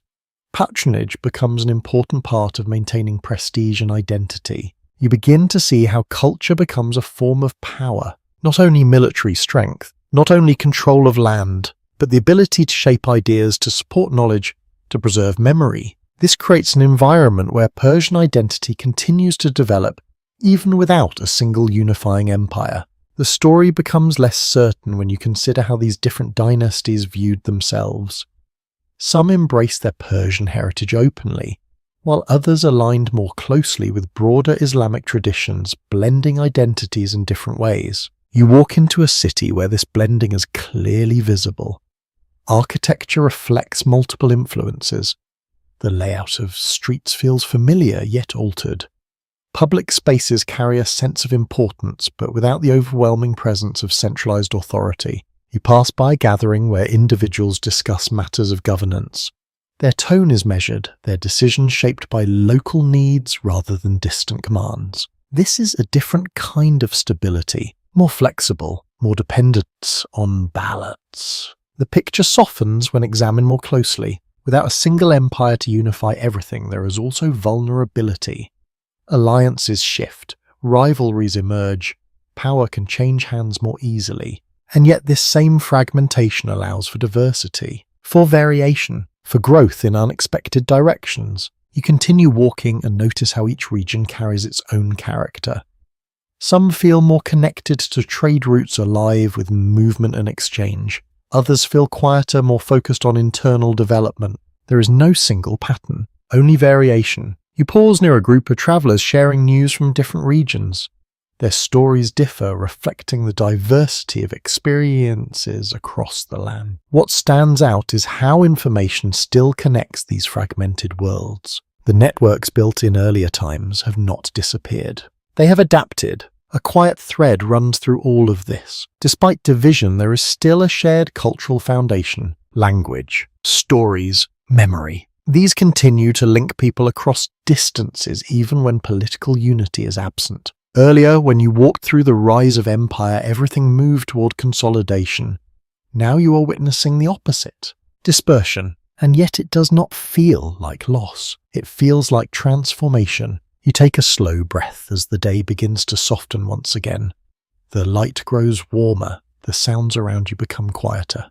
You begin to understand that identity does not depend entirely on political structure. It can exist without a single ruler, without a single system, carried instead by people, by culture, by shared understanding. As you continue walking, you sense that this period of fragmentation is not permanent, because history rarely remains divided for long. Somewhere ahead, forces are gathering that will once again bring these regions together, but not in the same way as before. Something new is forming, something that will reshape not only power, but belief itself. And as you move forward, you carry with you the quiet realization that even in division, the essence of Persia continues to endure. You continue walking as the scattered rhythms of smaller kingdoms begin to feel settled, almost predictable. The diversity you have been moving through has its own quiet balance. Each region carries its own identity, yet all remain loosely connected through shared memory and culture. For a moment, it feels as though this pattern might continue indefinitely. But as you move forward, the air begins to change again. It is not immediately obvious. There is no sudden disruption, no clear signal that something is about to unfold. Instead, it arrives slowly, almost invisibly at first, carried through distant stories and uncertain reports. You begin to hear fragments, cities falling far away, armies moving with unfamiliar speed, entire regions shifting before others have time to respond. As you take this in, a clearer picture begins to form. From the far eastern edges of the known world, a force is emerging that does not follow the patterns you have seen before. It does not move like the organized expansions of earlier empires. It moves with a different kind of energy, faster, less and less predictable, and more overwhelming. This force is associated with the rise of the Mongols under Genghis Khan, whose campaigns in the 13th century would extend across vast territories, including Persian lands. You do not see them directly at first. You feel their approach. The tone of conversation shifts. The calm exchanges you have grown used to now carry a sharper edge.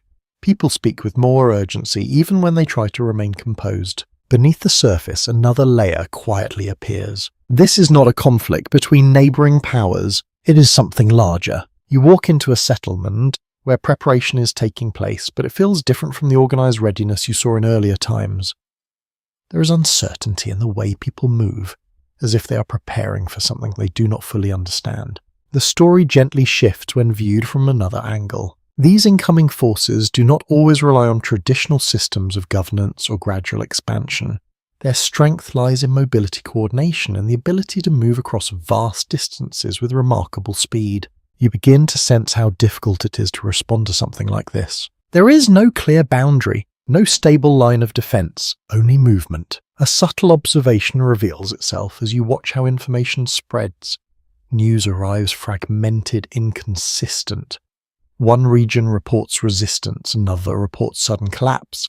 There is no single narrative, only fragments. Traces left behind suggest that many communities were caught off guard by the pace and scale of these events. These systems that once allowed for adaptation and recovery now struggle to respond quickly enough. You continue walking and notice how the atmosphere becomes heavier, though still quiet.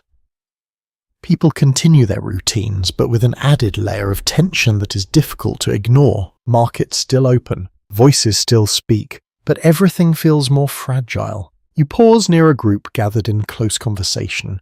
Their expressions are serious, their tone measured. They are trying to understand what is happening beyond their immediate world. The full picture remains slightly out of reach. Some believe these forces can be resisted. Others sense that something much larger is unfolding. You begin to feel the weight of uncertainty. Earlier, when you witnessed the rise and fall of empires, there was always a sense of structure behind it. System, strategies, decisions. Now everything feels less controlled, more unpredictable. You move toward the edge of the settlement where the land stretches outward. The horizon feels distant but no longer calm. It carries a quiet tension as if something is moving just beyond sight. A deeper awareness settles in. This is not just another shift in power. It is a disruption, one that will leave lasting marks on everything you have seen so far. You take a slow breath as the light begins to fade, the day moving gently toward evening. The sounds around you soften, but the underlying tension remains. You realize that what is coming will not only change political structures, it will reshape cities, communities, lives. And as you continue walking into the deepening light of dusk, you carry with you the sense that this moment stands at the edge of something profound. Not the end of Persia, but a transformation that will test how much of it can endure. You move forward as the tension you sense begins to settle into a quieter, heavier stillness. The movement that once felt distant has now passed through, leaving behind traces that are not always immediately visible. The land feels altered, not in a single dramatic way, but in many small, subtle ways that gradually reveal themselves as you walk. You enter a place that once carried the steady rhythm of daily life. The structures are still there, but something feels different. The flow of activity is slower. The sounds are softer. There is a pause in the air as if the world itself is taking time to adjust. As you take this in, a clearer picture begins to form. The Mongol invasions did not simply pass through without impact. They disrupted established systems, damaged cities, and changed the patterns of life across large regions of Persia during the 13th century. And yet what you are witnessing now is not only destruction, it is aftermath. You walk through a street where people move carefully, rebuilding routines piece by piece. There is no rush, no urgency, only a steady effort to continue. Beneath the surface, another layer quietly appears. Resilience. You notice how structures are repaired rather than abandoned. Materials are reused. Spaces are reshaped. What remains becomes the foundation for what comes next. A subtle observation reveals itself in the way people interact.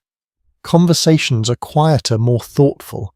There is a shared understanding that stability must be rebuilt gradually. Traces left behind suggest that while some cities suffered greatly during this period, others adapted more quickly, becoming centers of recovery and continuity.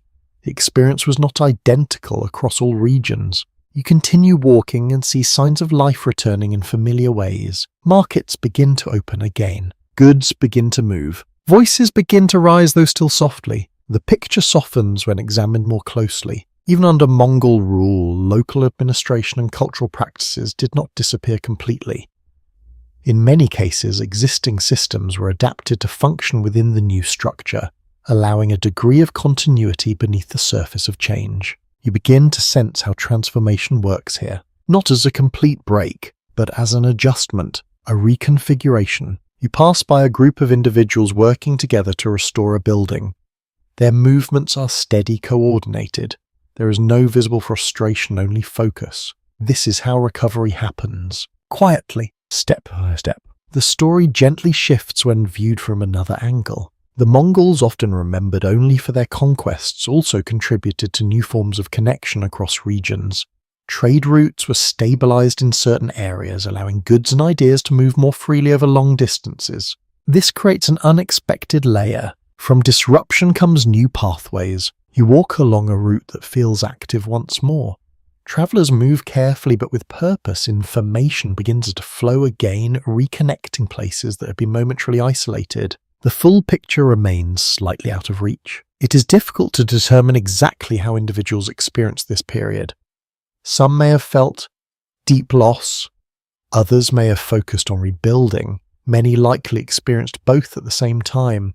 You pause for a moment, taking in the quiet movement around you. There is no grand declaration of recovery, no clear moment when everything returns to normal. Instead, there is a gradual return, a steady reappearance of life in all its small, meaningful forms. Earlier, when you witnessed the rise of empires, everything felt expansive, growing outward.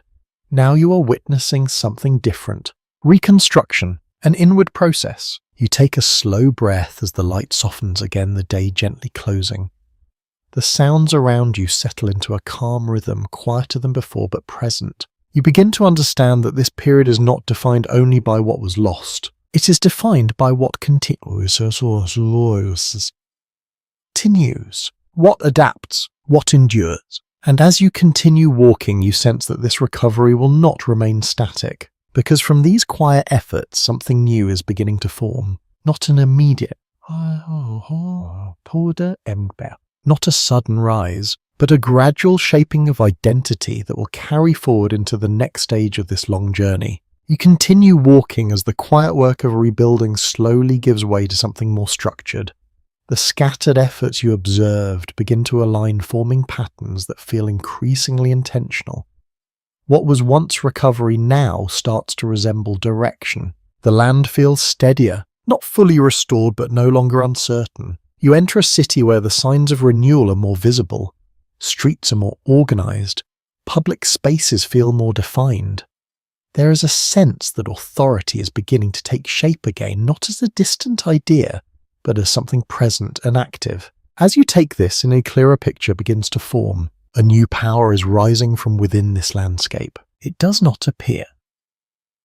Suddenly, it gathers, gradually drawing strength from the cultural and historical layers that have endured through all the changes you have witnessed. This is the beginning of the Safavid transformation. The emergence of the Safavid Empire in the early 16th century marks a turning point where a unified Persian state reappears with a distinct identity. You begin to feel the difference immediately. The atmosphere carries a sense of purpose. Decisions seem more coordinated. The idea of a single cohesive realm begins to return. You walk through a gathering where individuals speak with confidence about leadership, about unity, about direction.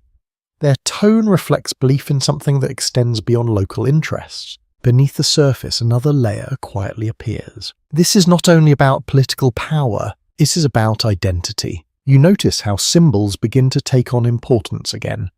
Colours, patterns and forms appear more consistently across different spaces, suggesting a shared vision that connects distant regions. A subtle observation reveals itself in the way authority is expressed. It is both visible, and symbolic. Rulers are synonymous.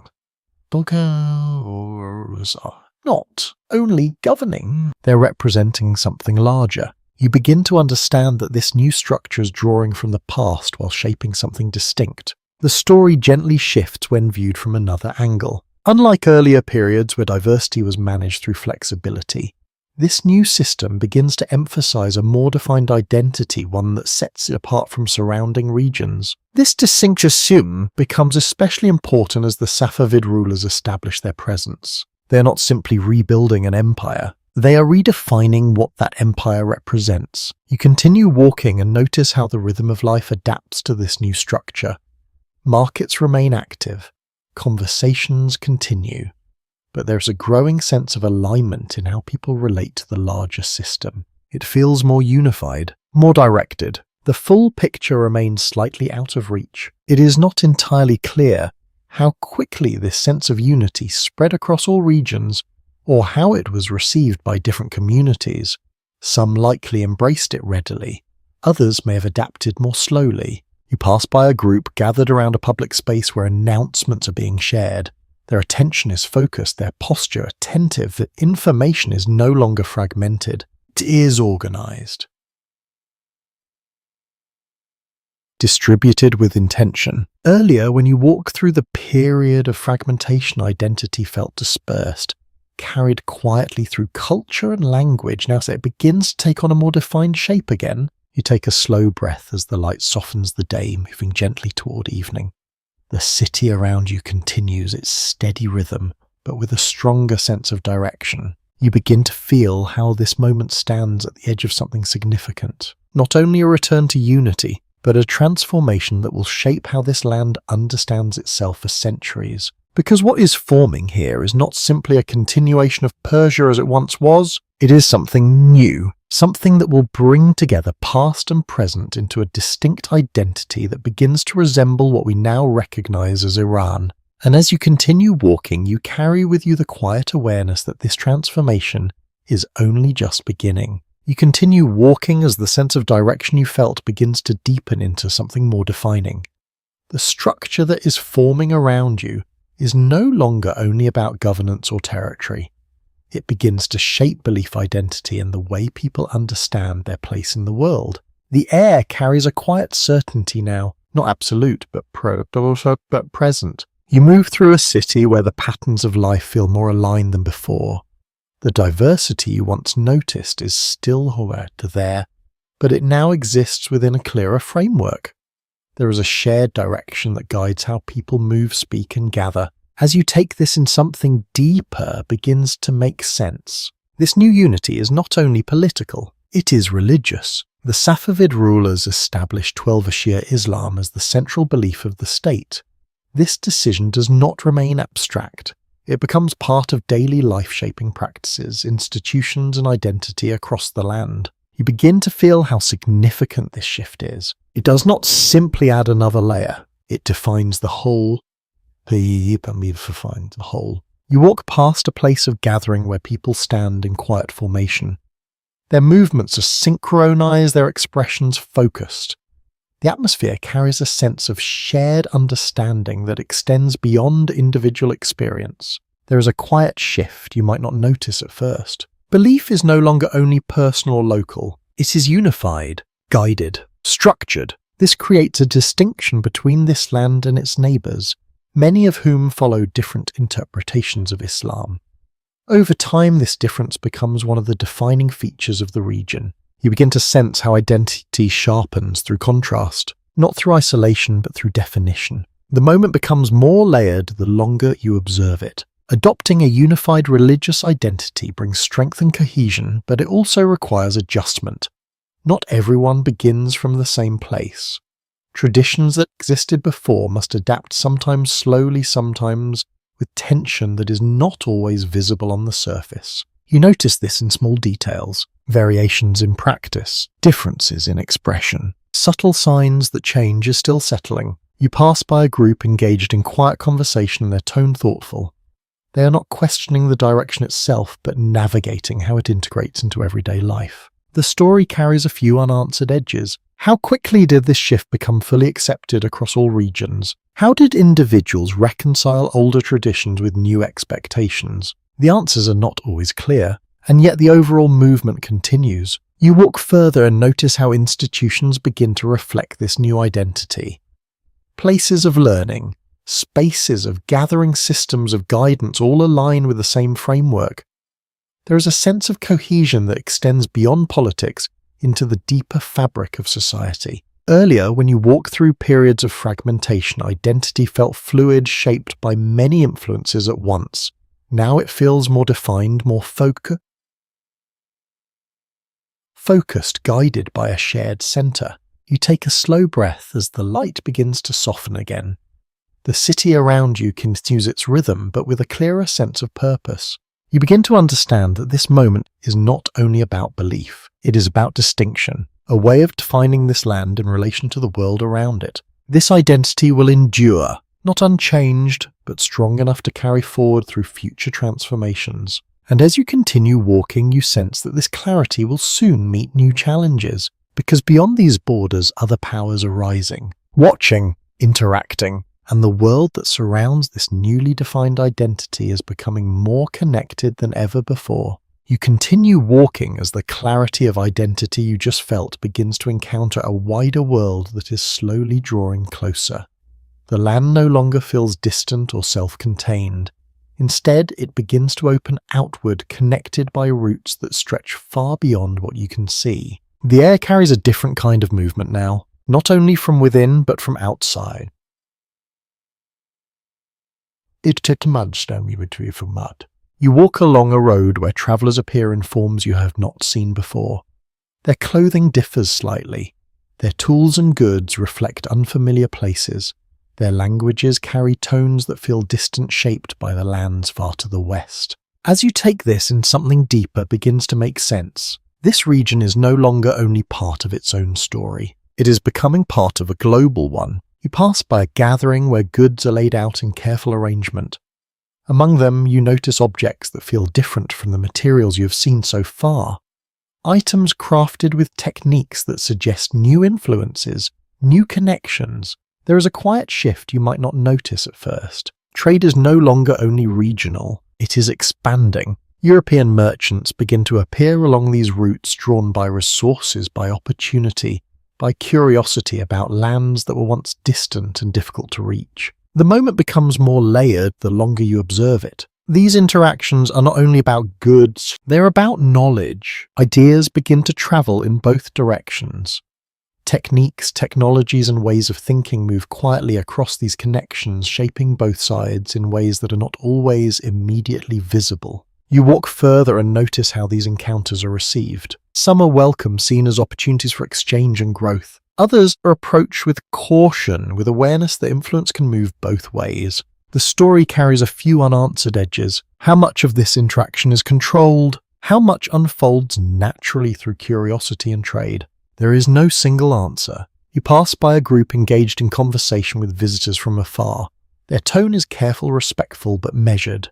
There is interest, but also awareness. You begin to sense how this moment introduces a new kind of complexity. Not conflict in the traditional sense, but influence. You move toward a port-like setting where movement feels more constant. Ships arrive and depart, carrying goods across distances that once seemed unimaginable. The horizon no longer feels like a boundary. It feels like a connection. A subtle detail emerges in the way information flows here. News from distant lands travels alongside goods, shaping perceptions and expectations. People begin to hear about places they have never seen, forming ideas about a world that is growing larger. Earlier, when you walk through earlier empires, expansion moved outward from this land. Now the world is moving inward as well. You take a slow breath, feeling the shift in perspective. This is not only about Persia reaching outward, it is about others reaching in.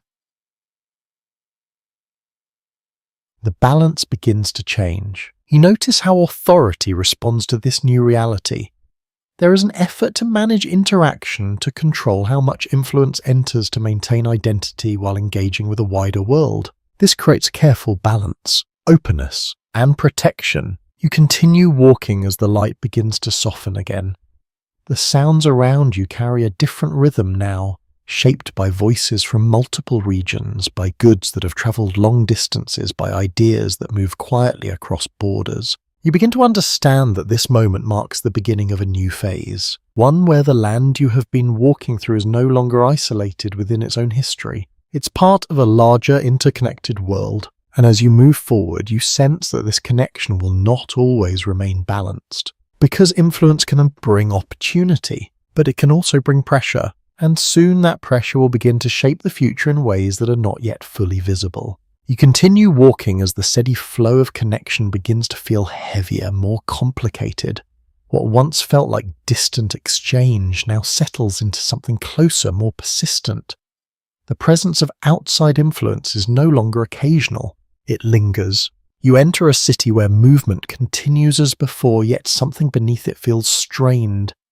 The rhythm of daily life remains, but it carries a subtle tension as if balance is becoming harder to maintain. As you take this in, something deeper begins to reveal itself. Power is shifting again, not through sudden conquest, but through pressure that builds, gradually shaping decisions from the outside as much as from within. You pass by a gathering where officials speak in low voices. Their expressions are thoughtful, but there is a weight behind their words. Choices are no longer entirely their own. They are influenced by forces that do not stand directly before them. The moment becomes more layered the longer you observe it. Foreign powers begin to take a more active interest in this land, not only as traders but as participants in its direction. Their presence grows slowly but steadily, influencing agreement, shaping outcomes. You notice how this influence is not always visible in obvious ways. It appears in small shifts, in decisions that seem slightly altered, in priorities that begin to change. A quiet imbalance begins to form. You walk through a marketplace where goods from distant lands are now more common. The variety is impressive, yet there is a sense that these items carry more than simple exchange. They carry dependency. You pause and watch as merchants negotiate carefully, aware that trade is no longer only about opportunity, it is also about control. The story carries a few unanswered edges. How much of this influence is chosen? How much is accepted out of necessity? The answers remain unclear. You move further and notice how internal structures begin to show signs of strain. Authority still exists, but it feels less certain. Decisions take longer. Outcomes feel less predictable. There is a quiet shift you might not notice at first. Confidence begins to weaken, not completely, but enough to be felt at. You pass by a group of individuals discussing matters of governance. Their tone is measured, but there is hesitation in their words. The certainty you once sensed in earlier empires is no longer as strong. It has softened. You begin to understand that external pressure does not always arrive with force. Sometimes it reshapes from within. You walk toward the edge of the city where the land opens again. The horizon feels wide, but not calm. It carries a sense of uncertainty, as if the future is becoming harder to read. Earlier, when you followed the rise of strong centralized power, everything felt directed, intentional. Now the direction feels less clear, influenced by forces both seen and unseen. You take a slow breath, feeling the air cool slightly as the day begins to fade. This moment is not defined by collapse. It is defined by tension, a balance that is becoming increasingly difficult to hold. You begin to sense that this period will not remain stable, because pressure, when it builds over time, eventually leads to change. Not always as sudden, but inevitable. You continue walking, carrying with you the quiet awareness that something within this system is beginning to give way. Not yet broken, but no longer as strong as it once was. And as the light softens into evening, you move forward into a world that is preparing slowly and quietly for another transformation. You continue walking as the quiet tension you sense begins to settle into something more visible, though still subtle. The world around you does not stop. People still move through streets, goods still change hands, conversations still unfold in soft tones. But something beneath it all feels different. As you linger here, something begins to feel heavier. Not sudden, not overwhelming, but present in the way decisions seem slower, in the way people speak with more care, as if every choice now carries greater consequence. You enter a space where officials gather, their posture composed, their expressions controlled. Yet there is a faint hesitation in the way they exchange words, a sense that authority no longer rests entirely within their reach. The deeper you look, the more layered it becomes. Power is still here, but it is no longer fully independent. Influence now moves along unseen paths, shaping outcomes from beyond the immediate world you can observe. You begin to notice how certain voices carry weight even when they are not physically present. Decisions reflect interests that extend beyond this land, tied to distant centers of power that you have not yet walked through. A faint shift runs through the scene. The balance between internal control and external pressure has changed. You walk through a marketplace where goods continue to arrive from far regions. The variety is wide, the movement steady, yet something about the exchange feels less equal than before. There is a quiet tension that never quite explains itself. Trade now carries expectation, agreement, obligation. You pause as two merchants speak in low voices. Their expressions are careful, their tone measured. They are not only discussing price, but conditions terms that extend beyond the immediate transaction. It becomes clear that economic relationships are no longer simple exchanges. They are connections of influence. You continue walking and notice how the structures of authority begin to reflect this shift. Leadership still exists, but it feels constrained, as if operating within boundaries that are not entirely visible. The story does not fully settle into a clear answer. How much control remains within? How much has moved outward? The distinction becomes harder to define. You pass by a group engaged in discussion about land resources and decisions that must be made. Their tone carries a quiet weight not of conflict, but of limitation. Choices are no longer entirely free. They are shaped, directed, influenced. You begin to understand that this is not a sudden loss of power. It is a gradual narrowing, a subtle reshaping of authority over time. Earlier, when you walked through the rise of strong empires, power felt expansive, reaching outward. Now it feels contained, pressed inward by forces that do not need to announce themselves loudly. You take a slow breath, noticing how the air feels slightly heavier, as if carrying the weight of decisions that are no longer simple. The city continues its rhythm, but the rhythm feels different, more cautious, more aware. You walk toward the edge of the city where the land opens once again. The horizon stretches wide, but it no longer feels entirely open. It carries a sense of pressure, as if unseen lines shape what can and cannot happen. You begin to sense that this moment is not stable. It is building, quietly, gradually, towards something that will eventually break the balance you now observe. Because when influence grows without clear boundaries, it does not remain invisible forever. It begins to show in decisions, in reactions, in the quiet realization that something must change. As the light softens into evening, you continue forward, carrying with you the awareness that this land is approaching another turning point. Not through conquest, but through awakening. You continue walking as the quiet pressure you've been feeling begins to gather into something more noticeable. It is no longer hidden beneath routine or softened by distance. It begins to show itself in the way people speak, in the way they gather, in the way they think about their place in the world. The city feels different now. Not unstable, but As you move through the streets, you notice small groups forming in corners and courtyards and shaded spaces, where conversations are filled with quiet intensity. The tone is not loud, yet it carries purpose. As you linger here, something begins to take shape. A sense of awareness. You pause near a gathering where voices rise slightly, not in conflict but in expression. Ideas are being shared, questioned, explored. There is a feeling that people are beginning to look more closely at the systems that guide their lives. The deeper you observe, the more this feeling grows. It is not directed by a single leader. It does not follow a single path. It spreads through thought, through conversation, through shared experience. You begin to understand that this is how change often begins. Not through force, but through awareness. A faint shift runs through the scene. People are no longer only adapting to circumstances. They are reflecting on them. You walk further and notice how this reflection appears in different forms. Some speak about governance, about decisions that feel distant from their daily lives. Others focus on identity, on what it means to belong to this land at a time when outside influence feels so present.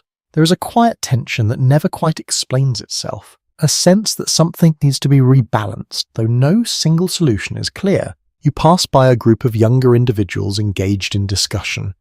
Their tone carries curiosity, their expressions focused. They are not only accepting what exists, they are questioning it. The story does not fully settle into a clear answer. What direction this awareness will take, how it will reshape the future, it remains open. You continue walking and notice how these ideas begin to connect across different spaces. Conversations in one place echo in another. Thoughts are carried not by roads alone, but by shared understanding. It becomes clear that this is not isolated. It is growing. You move toward a larger gathering where more voices come together. The atmosphere remains calm, yet there is energy beneath it. Not chaotic energy, but something steady building. Earlier, when you walked through periods of strong centralized power direction, came from above. Now it begins to emerge from within, from people, from thought, from a quiet desire to shape what comes next. You take a slow breath, feeling the air around you shift. This is not yet a moment of action. It is a moment of realization. A beginning. You notice how even those who do not speak directly seem aware of the change. Their movements, their expressions, their attention reflect a growing sense that the world around them is not fixed. It can change. It can be shaped. The deeper you look, the more layered it becomes. This awareness does not erase the past. It builds upon it. All the history you have walked through remains present, influencing how people think, how they respond, how they imagine the future. You begin to understand that this is the quiet turning point before transformation becomes visible. The moment when thought begins to shift before action follows. As the light softens once more, the city settles into evening, but the awareness does not fade. It remains, carried in conversations, in reflections, in the quiet understanding that something is about to change. And as you continue walking, you sense that this awakening will soon move beyond thought into something more tangible, something that will reshape not only power, identity. You continue walking as the quiet awareness you felt begins to gather into something more visible. The conversations that once stayed in small circles now start to connect, forming a broader sense of direction. The city feels charged, though still calm on the surface. As you move through the streets, you notice how people look at one another with a shared understanding that did not exist before. It is subtle but present, a recognition that something is shifting and that they are part of it. As you linger here, something begins to take form. A name, not one carried from the distant past, but one that emerges into wider use, reflecting a new sense of identity. Iran. You hear it spoken more clearly now, not as a distant reference, but as a way of describing the land and its people in a more unified, intentional way. The deeper you observe, the more the shift reveals itself. This is not only a change in language, it is a change in how identity is expressed. For centuries, the outside world has referred to this land as Persia, a name rooted in a specific region and carried through foreign languages. But within the land itself, the term Iran begins to take on stronger meaning, reflecting a broader and more inclusive identity. You walk through a public space where announcements are being shared. The tone is formal, yet the words carry something deeper. A sense of definition, a sense of reclaiming. The moment becomes more layered the longer you observe it. This shift does not erase the past, it reframes it. Persia remains part of the story, part of the memory heart of the identity. But Iran becomes the name that gathers all those layers into a single expression. You begin to understand how powerful a name can be. It shapes perception. It shapes belonging. It shapes how people see themselves in relation to the world. There is a quiet tension that never quite explains itself. How quickly this change is accepted. How it is understood by different groups. For some it may feel natural, long overdue. For others it may take time to fully settle. You continue walking and notice how this new identity begins to appear in different aspects of life. In conversation, in writing, in the way people refer to their land with a sense of shared meaning.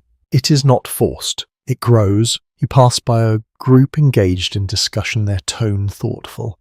They are reflecting on what this change represents not only in name, but in direction. The story does not fully settle into a clear answer. Is this a return to something older, or the creation of something entirely new? Perhaps it is both. You move toward a quieter area where the sounds of the city soften. The light begins to fade, casting a gentle glow across the surroundings. Earlier, when you walk through the rise of empires, identity was often defined by power and expansion. Now it is being shaped by awareness, by choice, by a collective sense of meaning. You take a slow breath, feeling the calm of the evening settle around you. This moment does not feel dramatic. It feels intentional, a quiet declaration of who this land is becoming. You begin to sense how this shift will carry forward into everything that follows. Politics, culture, global perception, all shaped by this evolving identity. The deeper you look, the more layered it becomes. Because Iran is not separate from Persia, it is its continuation, its transformation, its redefinition in a changing world. And as you continue walking, you carry with you the understanding that this name will soon stand at the center of global attention shaped by forces both within and beyond its borders. You continue walking as the quiet sense of identity you just felt begins to meet a world that is no longer distant or slow-moving. The land around you feels more connected than ever before, not only through roads and trade, but through something less visible and far more powerful. Resources. You enter a region where the ground itself seems to hold a different kind of weight. The landscape appears unchanged at first, but the attention given to it feels new. People move with purpose, not only across the surface, but in relation to what lies beneath. As you linger here, something begins to feel different. The land is no longer only a place to live. It is something to extract from, to measure, to control. You notice equipment that feels unfamiliar compared to what you have seen before. Structures that suggest deeper exploration not of cities or trade routes, but of the earth itself. The deeper you observe, the more this realization settles in. This region holds oil, and with it a new kind of importance. The quiet balance you have followed through centuries begins to shift as attention from beyond the borders grows stronger. Interest is no longer only cultural or political. It is economic, strategic, global. You walk through a settlement where conversations carry a different tone. People speak of agreements, of access, of decisions that connect this land to powers far beyond its immediate surroundings. There is a faint tension that runs through these exchanges. Not loud, not confrontational, but present. You begin to sense how this resource changes everything. The land you have been walking through is no longer only part of its own history. It becomes central to global dynamics. You pass by a group of individuals examining documents, their focus intense. Their discussions are precise, measured. The language they use reflects a world that is becoming more interconnected, more complex. The moment becomes more layered the longer you observe it. Oil brings opportunity. It also brings influence, and influence does not remain neutral. You walk further and notice how infrastructure begins to change. New pathways form not only for people but for resources. Systems are built to extract, transport, and distribute what lies beneath the ground. The rhythm of the land adapts. You begin to feel how this shift affects identity as well. This is no longer only a story of cultural continuity or political transformation. It's a story of global significance. You pause near a group of workers whose movements are steady and focused. Their tasks are precise, connected to a system that extends far beyond what they can see. There is a quiet awareness in the way they work, an understanding that what they are part of reaches far beyond this place. The deeper you look, the more complex it becomes. Control over these resources does not rest entirely within the land itself. External powers continue to shape how it is accessed, how it is used, how it is valued. This creates a subtle imbalance, one that is not always visible in daily life but is deeply felt over time. You continue walking as the light begins to soften again, casting a calm glow over the changing landscape. The sounds around you carry a different rhythm now, shaped by machinery, by structured movement, by decisions made both near and far. Earlier, when you walked through the rise of empires, power was measured in land and people. Now it is also measured in resources, in energy, in the ability to influence the wider world. You take a slow breath, feeling the weight of this realization settle in. This land, now clearly called Iran, stands at the center of forces that extend across continents. Its past still lives within it, but its future is being shaped by something new, something that connects it directly to the modern world. And as you continue walking, you sense that this connection will not remain quiet, because when a place becomes central to global power, it does not stay untouched for long. Change follows, pressure builds, and the next transformation is already beginning to form. You continue walking as the weight of global attention settles more firmly over the land. The connections you sense begin to tighten, shaping decisions, expectations, and the direction of everyday life in ways that are no longer subtle. The atmosphere feels different now, not calm in the same way as before, but not chaotic either. It feels tense, held, As you move through the city, you notice how conversations carry a sharper edge. People still speak softly, but there is urgency beneath their words. A sense that something has been building for a long time and is now approaching a point where it can no longer remain contained. As you linger here, something begins to surface, not just awareness, but response. You walk past a gathering where voices rise more openly than before. The tone is still measured, but there is a clarity in what is being expressed. People are no longer only observing the pressures around them, they are reacting to them. The deeper you observe, the more this shift becomes visible. Decisions made far away have shaped daily life here. Control over resources, influence over governance, expectations placed upon the land and its people. All of it has accumulated over time, and now it begins to push back. You move through a space where individuals gather with a shared sense of purpose. Their expressions are focused, their movements deliberate. This is no longer quiet reflection. It is action beginning to take form. You begin to sense how this moment connects to everything that came before. The long history of identity, the persistence of culture, the gradual narrowing of control. All leading here. The moment becomes more layered the longer you observe it. This is not a simple reaction. It is a turning point, a redefinition of power. You pass by a group engaged in intense discussion.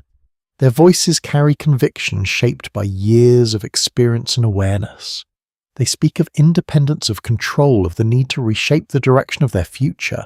There is a quiet intensity in the air, not chaotic, but focused. You begin to understand that this is not only about politics. It is about identity, about who decides, about who controls. The deeper you look, the more complex it becomes. Different groups carry different visions of what the future should be. Some focus on tradition, on returning to values that feel more rooted. Others look toward new systems, new ways of organizing society.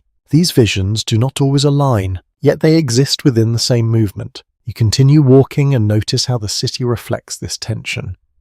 Walls carry messages. Gatherings form and disperse.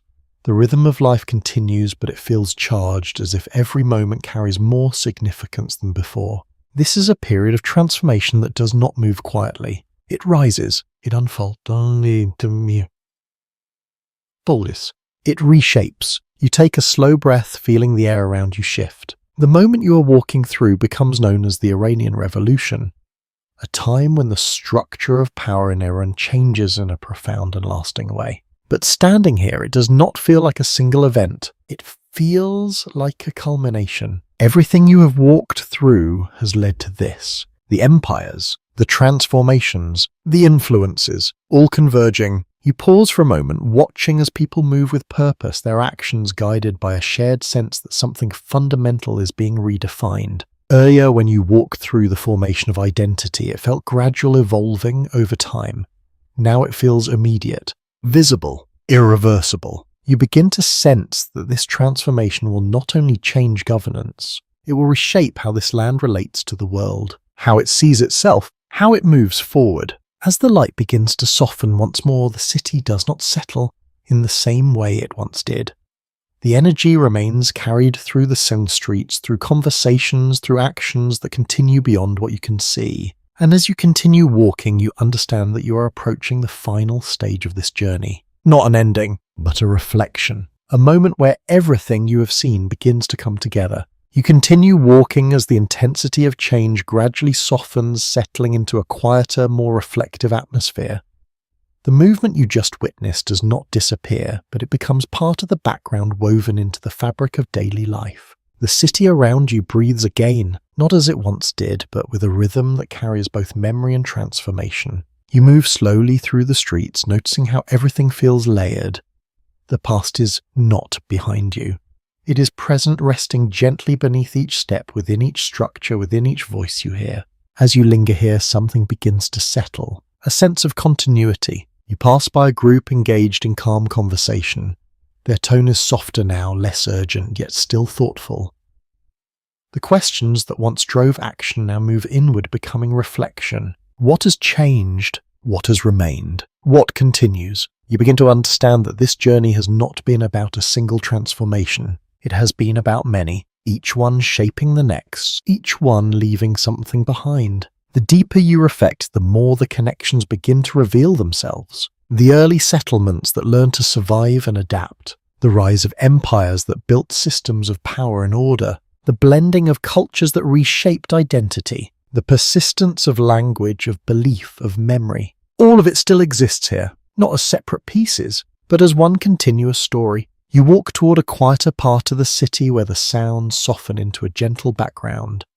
The light has shifted into the calm tones of evening, casting a warm glow that feels almost timeless. There is a stillness here that invites you to pause, to take in everything you have seen, to feel how it all connects. Iran as it exists now is not a break from Persia. It is its continuation, not in a direct or simple way, but in layers, in adaptations, in transformations that never fully erase what came before. You notice how people move through their lives carrying this layered identity without needing to name it. It exists in language and tradition, in the quiet understanding of belonging. It is lived, not declared. As you take a slow breath, the air feels calm, steady, grounded. The tension of earlier moments has softened into something more balanced. Not perfect, but stable enough to continue. The story does not fully close. It remains open, because history does not end. It continues, shaped by new moments, new decisions, new layers that will one day become part of the same long journey you have just walked through. You begin to feel a gentle sense of distance, as if the world you've been inside is slowly fading into something softer, more abstract. The sounds grow quieter, the movement slows, the light dims, and now as everything settles, you ease into a calmer space. The land stretches quietly beneath a darkening sky. The wind moves softly across distant hills. The cities you walk through become distant memories, their details blending into a gentle sense of presence. You no longer need to follow every step. You simply rest within the story. The past and present settle together, forming a quiet continuity that does not demand attention, only awareness. You let your thoughts slow, your breathing steady.